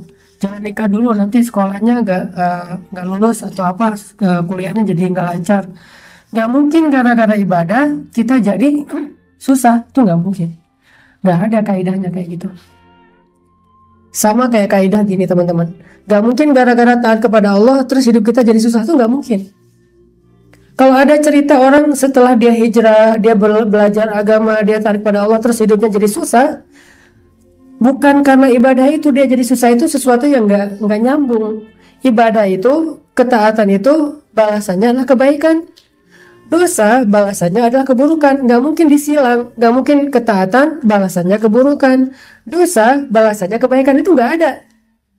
Kaidah itu sama sekali nggak ada dalam agama kita. Dan kalau nggak ada dalam agama berarti nggak ada dalam hidup kita. Kayak ada orang bilang gini, saya sebetulnya nggak terlalu menyesali kalau dulu pernah nakal, kalau dulu saya pernah macam-macam, pernah buat dosa. Justru gara-gara itu sekarang saya jadi punya pengalaman bisa mendidik anak saya. Nggak ada itu. Saya nggak, sebetulnya ada baiknya juga sih Ustadz. Ada yang ngomong kayak gitu ke saya. Ada benarnya juga sih Ustadz, ada baiknya juga. Dulu saya pernah bandel, pernah jahat, pernah nakal. Sehingga gara-gara itu sekarang saya jadi tobat, saya lebih dekat ke ulama, lebih dekat ke masjid. Kalau nggak gitu mungkin saya nggak jadi kayak sekarang. Nggak ada itu. Kalau nggak gitu mungkin dia sekarang lebih baik dari yang sekarang itu. Gara-gara itu jadi kayak sekarang. Kalau nggak gitu mungkin lebih dari sekarang. Jadi nggak ada cerita keburukan berbuah kebaikan, nggak ada itu. Sebaliknya kebaikan berbuah keburukan itu nggak disilang sama sekali. Sehingga nggak boleh orang mensyukuri masa lalunya yang buruk. Harusnya dia menyesali dan malu gitu. Nggak ada cerita kalau Umar dulu nggak bunuh orang, kalau Umar dulu nggak bandel, mungkin dia nggak akan jadi jagar yang jagain Rasul. Nggak. Kalau Umar dulu kayak Abu Bakar, mungkin Umar yang setelah masuk Islam akan lebih baik daripada Umar yang dalam sejarah. Tapi takdir Allah kan kayak gitu. Makanya tetap aja sahabat Nabi yang paling mulia itu kan dua. Yang masa lalunya sama dengan masa setelah Islam, Ali dan Abu Bakar. Ali dan Abu Bakar ini sebelum Islam juga udah baik kan, nggak pernah syirik, nggak pernah khamar, nggak pernah berzina. Kalau Umar mungkin pernah khamar, pernah membunuh, nggak tahu berzina, Allah alam, saya nggak berani menjudge. Tapi kalau khamar membunuh pernah, namanya Jagger kan, dia pernah berantem, pernah bunuh orang. Jawara Quraisy lah, Umar, Khalid, Hamzah, itu biasa kayak gitu. Khamar buat mereka itu kayak lifestyle gitu, biasalah. Beer house banyak kan di Mekah dulu mah.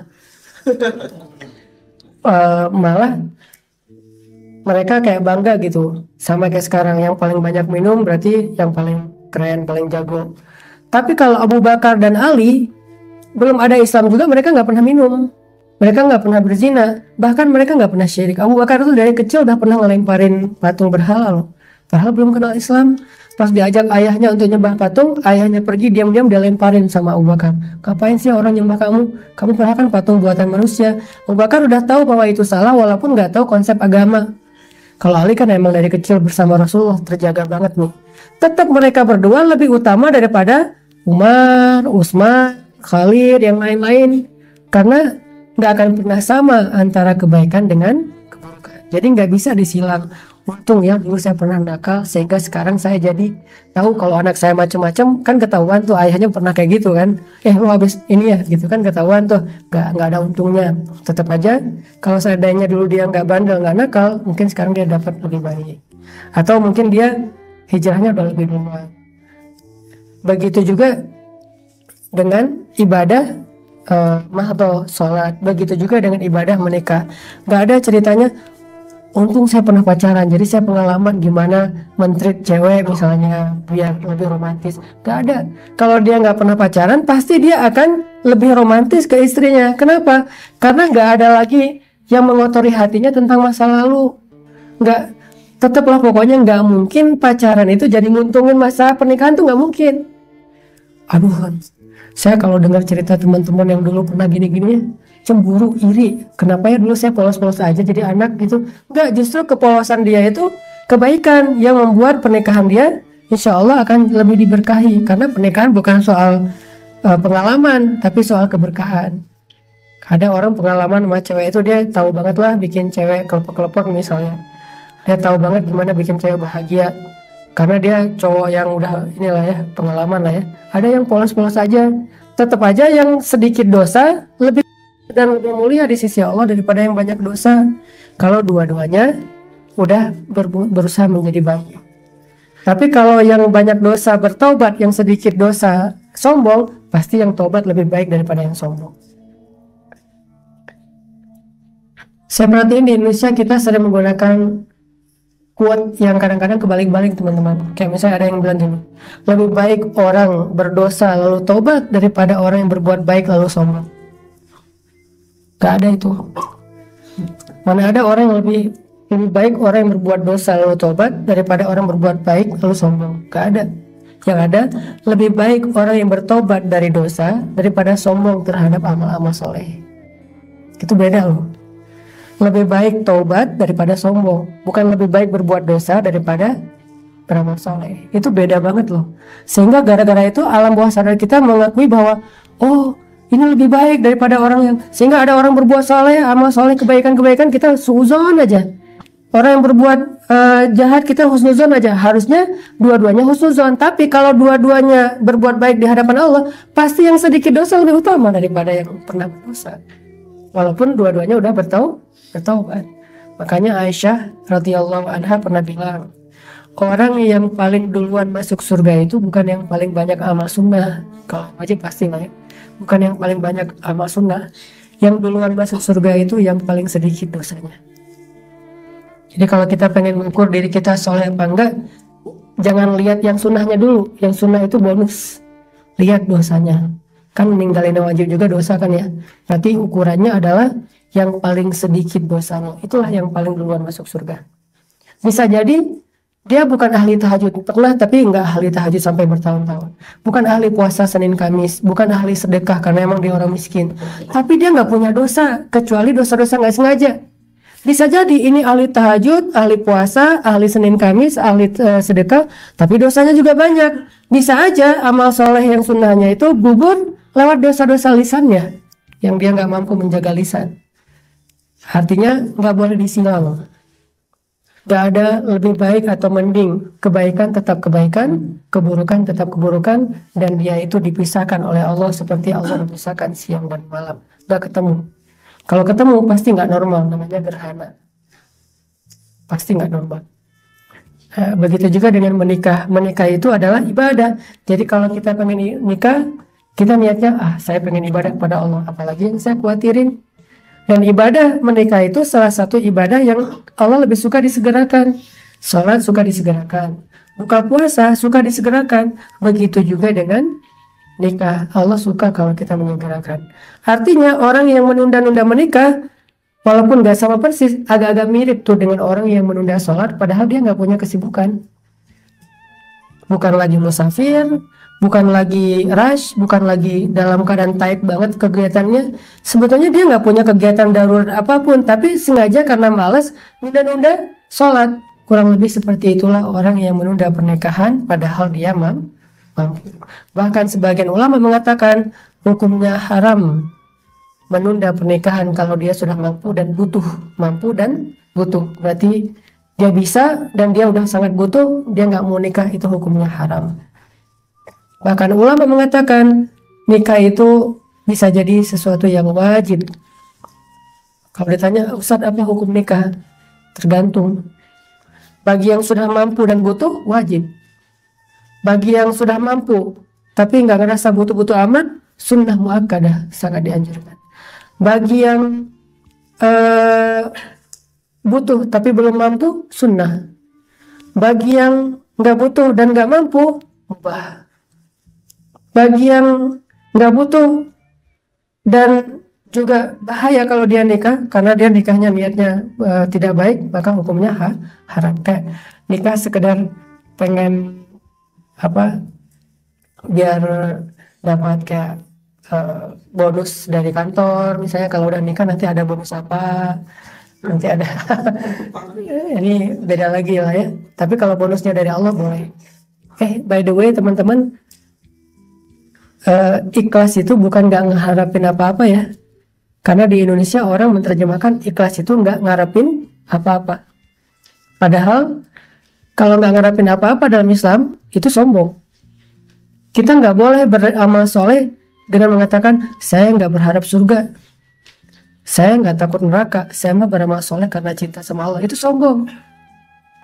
Karena Allah yang menawarkan kita surga, Allah yang menawarkan kita terbebas dari api neraka, seolah-olah Allah ngasih sesuatu kepada kita terus kita bilang saya nggak butuh. Itu sombong. Allah nggak suka sama hamba kayak gitu. Jadi ikhlas itu bukan nggak berharap apa-apa. Ikhlas itu dalam definisi bahasanya, bahasa Arabnya, ikhlas itu artinya tidak berharap apapun kecuali hanya kepada Allah. Kalau kepada selain Allah enggak. Kalau ke Allah segalanya diharapin, berharap akhirat dan berharap dunia. Jadi kalau orang beribadah karena berharap rezekinya lancar, itu ikhlas, berharapnya ke Allah. Kalau beribadah berharap kuliahnya dapat nilai bagus, itu ikhlas. Kalau beribadah berharap supaya urusan pernikahannya dimudahkan, itu ikhlas, berharapnya ke Allah. Tapi kalau berharapnya ke manusia, namanya riya. Apalagi kalau yang diharapin dari Allah lebih besar porsi akhirat daripada dunia, itu ikhlas banget. Justru kalau kita beribadah nggak mengharapkan apa-apa di sisi Allah, Allah menggolongkan dia termasuk istaghna. Kalla innal insana la yatgha ar-ra'ahu istaghna, ketika dia merasa dirinya udah cukup, gak butuh apa-apa. Kalau nggak suka orang istaghna. Istaghna itu contoh orang-orang yang kafir dan kaya. Kafir penguasa kaya, kayak Abu Lahab, Abu Jahal, Firaun, Haman, Namrud, itu rata-rata istilahnya istaghna. Nah, artinya kalau kita menikah berharap Allah Subhanahu wa taala memberikan kita kebaikan, menikah karena mencari ridha Allah, menikah karena pengen memperbaiki kehidupan kita, menikah karena apa yang diharapinnya di sisi Allah karena ibadah, maka itu sesuatu yang ikhlas, dan biarkan seperti itu, Allah yang akan membantu kita. Jadi poin kedua teman-teman, menikah itu adalah ibadah, dan ibadah itu salah satu amalan yang Allah suka kalau disegerakan. Terus poin yang ketiga, nah ini yang paling penting nih. Coba perhatikan lagi di surat An-Nur ayat 32 yang tadi Allah sampaikan. Di sini ada jaminan dari Allah, ada janji. Iyakunu fuqara yughnihimullahu min fadlih. Kalau mereka fakir, maka Allah akan mencukupkan bagi mereka dari karunia-Nya. Wallahu wasi'un alim, dan Allah maha luas dan maha mengetahui. Kalau teman-teman baca Quran, coba perhatikan kalimat penutup dari ayat-ayat tertentu. Itu biasanya itulah kalimat boosternya tuh di situ. Allah kalau ngomongin ayat syariat, biasanya penutupnya supaya kalian, itu kayak gitu tuh. puasa supaya kalian bertakwa, zakat supaya kalian membersihkan diri, ini supaya kalian bersyukur. Selalu ada kalimat supaya kalian. Kenapa ada penutup kayak gitu? Allah pengen kasih tahu kepada kita sebuah motivasi. Kenapa berpuasa? Supaya kalian terjaga, bertakwa itu terjaga. Kenapa berzakat? Supaya harta kalian bersih. Kenapa?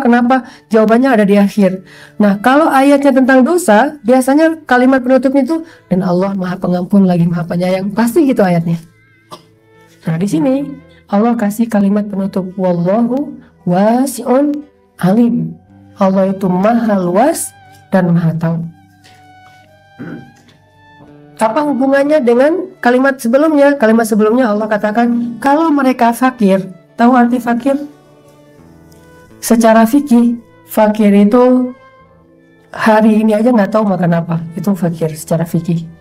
Kalau miskin, hari ini tahu makan apa, besok yang nggak tahu, itu miskin. Kalau dari angle fikih. Kalau dari angle filsafat atau filosofi bahasa fakir dan miskin, kalau miskin itu orang yang kekurangan harta. Kalau fakir orang yang ngerasa kurang, padahal dia belum tentu orang yang miskin. Ini dari angle filsafat. Makanya hadis jangan hanya dilihat dari angle fikih. Ini pengalaman saya belajar di Al-Azhar di Mesir ya. Kita suka kayak membahas sesuatu itu dari segala angle, komprehensif gitu. Sehingga ngelihat satu teks dari berbagai macam angle.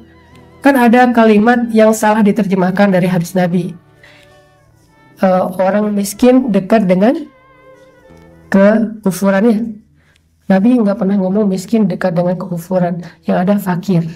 Kadal fakru ayyakuna kufran. Bisa jadi kefakiran lebih dekat kepada kekufuran. Miskin nggak dekat dengan kekufuran, fakir yang dekat dengan kekufuran. Nah, hadis itu harus dilihat dari angle filsafat, tidak dilihat dari angle fikih. Karena definisi fakir di situ bukan definisi fikih. Kalau definisi fikih berarti yang nggak bisa hari ini makan. Sedangkan maksud Nabi nanti dibandingkan dengan hadis yang lain, kata Nabi, bukanlah fakir yang tidak punya makanan di rumahnya. Fakir itu adalah orang yang selalu merasa kurang, kata Nabi. Sedangkan miskin, Nabi sendiri berdoa pengen jadi orang miskin.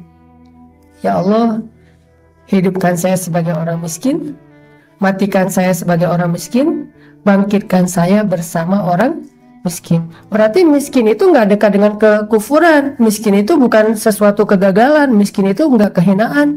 Miskin itu hanya salah satu di antara realitas hidup. Ada yang berlebihan, ada yang berkecukupan. Yang berkecukupan ini bahasa lainnya mungkin miskin. Ada yang berkelebihan, yaitu orang yang kaya. Tapi bisa jadi orang kaya fakir, orang miskin bersyukur. Makanya Nabi mengatakan, kadal fakru ayyakuna kufra. Bisa jadi orang yang merasa, bisa jadi orang yang selalu merasa kurang, selalu merasa kayak sedikit, selalu merasa nggak puas, kufur nikmat kepada Allah SWT. Itu baru benar angle terjemahannya, diterjemahkan secara filosofi, bukan secara angle fikih. Nah, Allah mengatakan di dalam surat An-Nur, kalau mereka fukoro, ini bisa diambil dari dua angle. Fukoro bisa jadi fukoro fikih, artinya emang dia nggak punya makanan. Bisa juga fukoro di sini dia kayak ngerasa nggak pede. Aduh, mau ngasih makan apa ya? Padahal udah punya kerjaan. Aduh, nanti nafkahnya gimana ya? Padahal udah punya penghasilan, tapi masih ngerasa gak pede gitu. Berarti fakir secara perasaan. Sebetulnya dia bisa, maka Allah motivasi lagi. Allah yang akan yughni. Yughni itu ghina. Ghina itu dalam bahasa kita kaya. Tapi sebenarnya ghina itu artinya cukup. Allah yang akan mencukupkan. Allah gak berjanji melebihkan ya. Allah berjanji mencukupkan. Nah, kalau kita menggunakan angle hawa nafsu, mungkin pernikahan akan menjadi sesuatu yang menakutkan. Karena kita berharap berkelebihan. Tapi kalau kita pakai angle Al-Quran, yaitu cukup, Allah pasti mencukupkan kebutuhan kita setelah menikah. Pasti cukup. Masalahnya kita sering kurang merasa cukup. Udah ada segala macam, tapi masih ngerasa kurang aja. Ini yang jadi masalah. Bisa jadi suaminya merasa cukup, istrinya yang merasa kurang.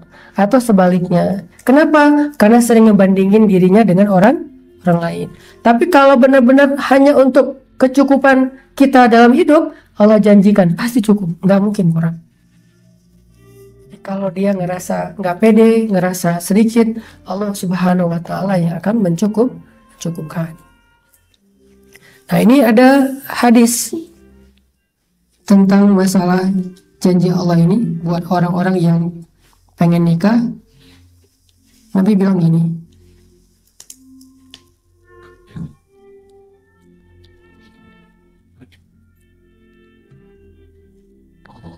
kata Nabi, tazawwaju fuqara yughnikumullah. Menikahlah dalam keadaan fakir. Ini unik hadisnya.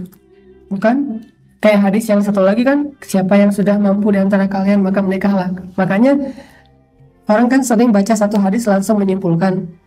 Kalau saya diajarkan ketika kuliah dulu, jangan menyimpulkan sesuatu dari satu teks, baik ayat ataupun hadis, harus perbandingan. Jadi kalau ada orang yang bilang itu nggak ada hadisnya, tanya ke dia balik, memang kamu udah baca berapa ratus ribu hadis? Udah pernah khatam belum hadis Sahih Bukhari? Jangan-jangan Sahih Bukhari yang cuma 7 ribuan hadis saja belum pernah khatam. Gimana dia bilang nggak ada hadisnya? Padahal hadis itu kadang-kadang bentuknya kayak kontradiktif. Sebetulnya bukan kontradiktif, saling melengkapi. Kayak hadis dilarang makan minum berdiri. Nanti ada hadis yang lain dari Ibnu Abbas, ini namanya sunnah fi'liyah, bukan sunnah qauliyah, bukan ucapan Nabi, tapi perbuatan Nabi. Kata Ibnu Abbas, di masa Rasul kami biasa makan dan minum berdiri. Dua-duanya sahih. Imam Nawawi kemudian menyimpulkan, terus gimana nih? Yang satu Nabi bilang, janganlah kamu makan berdiri. Tapi di hadis yang lain kata Ibnu Abbas, di masa Rasul kami biasa makan minum berdiri. Terus maksudnya gimana? Kata ulama, bukan larangan makan dan minum berdiri, tetapi kalau duduk lebih baik, itu kesimpulannya. Kalau kondisinya nggak mungkin duduk kayak standing party gitu, maka boleh berdiri. Cuman kalau ada tempat duduk, boleh duduk, lebih baik duduk. Apalagi kalau kita lihat ya, di Arab kan orang makannya korma kan ya, roti. Di Indonesia kan makan warung Padang berdiri kan agak rempong tuh, agak banyak gitu kan. Ada sambal, ada apa, lodeh segala macam, ada apa, sayur. Bayangin kalau berdiri kan susah, nasi terus ada kuah segala macam, berdiri susah. Kalau orang Arab makannya korma, roti, berdiri juga gampang, walaupun tetap duduk lebih utama. Nah, ini membandingkan hadis namanya. Begitu juga yang tadi, ada hadis kata Nabi, siapa yang sudah mampu menikah. Jangan disimpulkan kalau nggak mampu jangan nikah, enggak. Toh hadis ini tazawwaju fuqara yughnikumullah.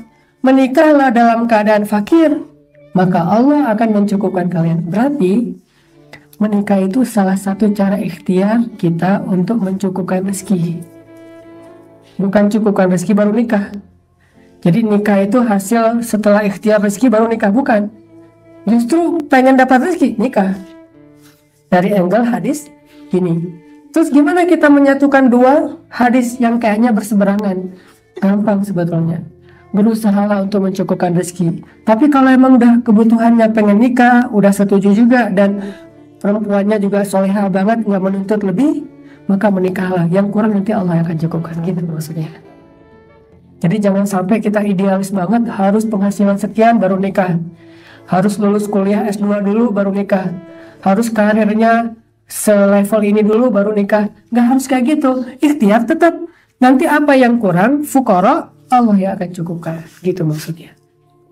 Jadi ternyata dari hadis ini Nabi kayak ngasih tahu, kenapa saya kerjaannya belum jelas ya Rasul, nikah. Kenapa karir saya belum terlalu bagus ya Rasul, nikah. Kenapa nih kuliah tingkat terakhir nggak lulus ya Rasul, nikah. Gitu maksudnya. Bukan kenapa kamu nggak lulus gara-gara nikah. Nah, sebaliknya, kalau nggak bisa lulus di kuliah, nikah dulu, insya Allah lulus. Atau DO. Kalau susah lulus kuliah, nikah. Saya ngerasa ya, salah satu yang dulu sempat ngeganggu saya dalam pendidikan itu gara-gara nggak nikah. Mungkin dulu kalau saya nikahnya pas SMA, mungkin karir saya lebih bagus dalam pendidikan. Sekarang mungkin udah jadi profesor kali. Sekarang saya cuma S1 gara-gara nikahnya telat, usia 22 tahun. Harusnya dulu nikahnya usia 18 atau 17 tahun. Karena saya bandingkan dengan teman saya yang nikahnya usia 16 tahun, kelas 2 SMA, sekarang dua-duanya udah lulus S2 di luar negeri, di Jerman. Nikahnya gimana kan di bawah umur? Ya, yang penting halal dulu, ntar resminya pas sudah di atas umur gitu. Dan kedua orang tuanya educated, yang salah satu orang tuanya dosen, satu lagi dokter spesialis. Tuh, asik-asik aja tuh. Dan mereka komitmen gitu, nggak mau punya anak dulu sampai beres pendidikan, dan berhasil, udah beres pendidikan baru sekarang punya anak. Tapi nggak menghalangi kok dari pendidikan mereka, tuh bisa dua-duanya kuliah ke Jerman, kayak 99 cahaya di langit Eropa gitu. Dan ternyata maksud Nabi seolah-olah bilang gini, kalau kamu lapar, nikah, nanti kenyang. Kalau kamu karirnya bingung, nikah dulu, nanti karirnya bagus. Kalau kamu nggak punya kerjaan, nikah, nanti Allah kasih kerjaan. Karena kalau kita nggak punya kerjaan, berarti alasan Allah belum kasih kerjaan itu baru kita doang. Ah, lo biarin aja lah, lo cowok lapar juga biasa lah cowok mah ya. Tapi kalau udah ada istri, Allah nggak tega kan ngeliat seolah-olah dalam angle kita nih ya. Walaupun Allah nggak seperti itu, pasti lebih dari itu. Tanggungannya udah dua. Alasan Allah untuk ngasih kita kerjaan udah lebih besar daripada ketika kita masih sendiri. Itu logika iman. Makanya kalau pakai logika iman, kita akan jauh lebih mantap nih untuk ngelakuin ibadah kepada Allah SWT. Kalau pakai logika matematika kita, pasti pertimbangannya banyak. 1, pasangan itu takdir Allah. 2, menikah itu emang ibadah. 3, Allah yang berjanji, kalau kalian kurang, Allah cukupkan. Ditambah lagi sama Nabi, nikahlah dalam keadaan kurang, biar Allah cukupkan. Jadi seolah-olah Nabi itu nyuruh kita nikah justru pas kita lagi terpuruk. Maaf misalnya, habis rugi ditipu sama orang lain dalam sebuah bisnis. Nikah, kenapa? Habis ditipu orang nikah. Bukan habis untung besar nih, nikah justru. Walaupun dua-duanya baik, habis untung besar nikah, habis sukses habis lulus kuliah nikah dan segala macam, oke.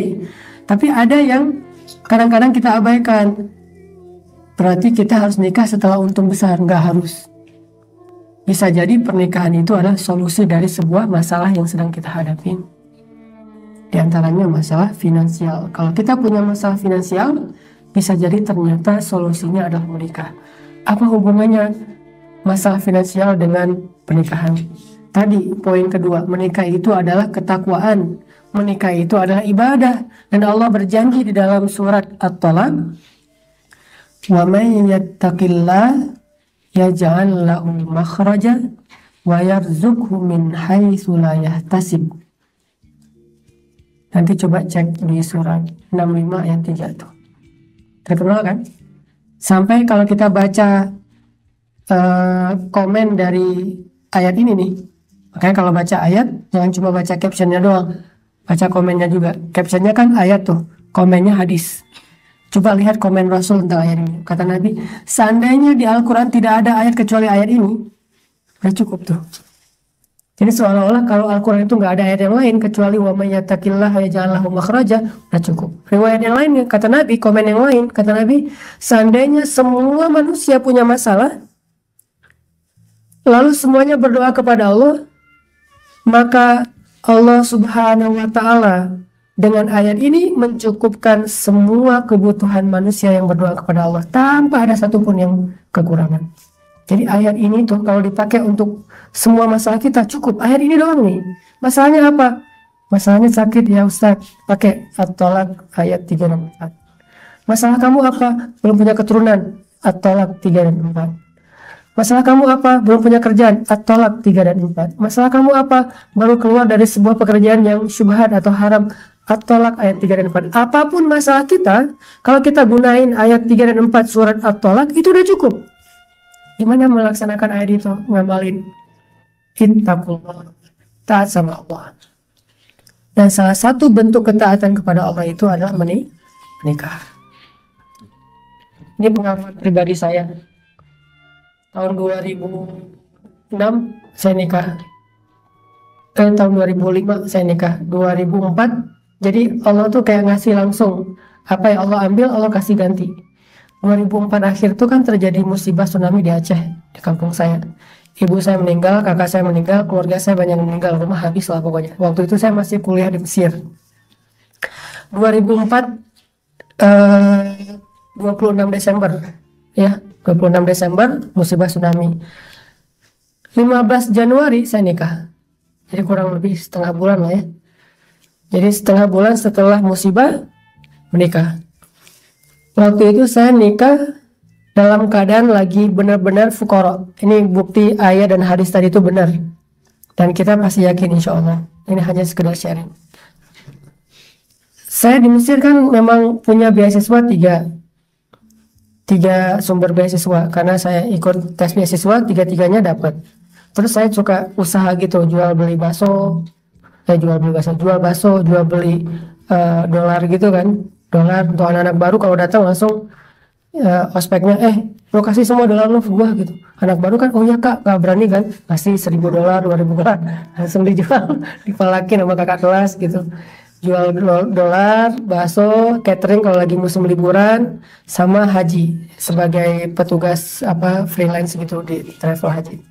Setiap musim haji.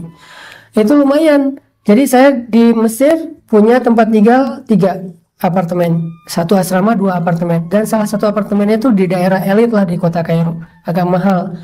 Artinya kan ghani, berkecukupan, bahkan berkelebihan. Tapi karena emang masih single, masih sendiri, kan gak jelas manajemen finansial keuangannya.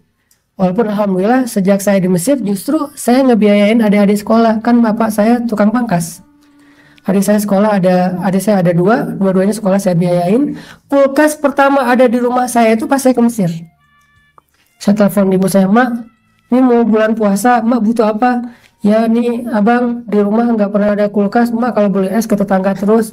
Kalau abang ada rezeki pengen beli kulkas, oh ya mak, kirimin beli kulkas. Dulu kan belum ada musim handphone awal tahun 2000-an.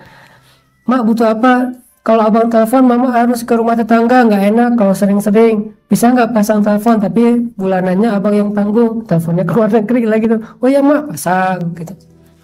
Terus rumah didandanin, dibenerin gitu, banyak yang udah rusak, benerin. Adik-adik butuh sekolah, baju sekolah, uang sekolah segala macam, kirimin.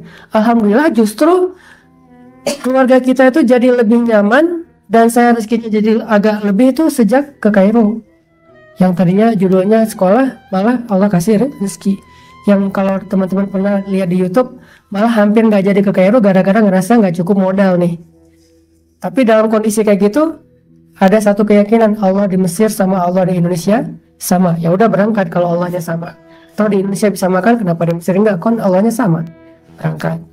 Allah kasih. Tapi menjelang mau menikah, saya lagi banyak hutang karena usaha-usaha kayak gitu, terus akhirnya utang gak jelas, rugi, ada yang belum bayar segala macam. Pokoknya lagi agak susah tuh. Dalam keadaan susah kayak gitu justru ngelamar cewek, pengen nikah, cuman nggak kasih tahu ke dia kalau saya nggak punya modal. Yang awal-awal yang enak-enak aja dulu. Nanti pas udah deal baru bilang, aku nggak punya uang sebetulnya, kan udah susah. Pas sudah fix saya nelfon calon mertua, ibu ini gimana, saya pengen nikah anak ibu dan segala macam.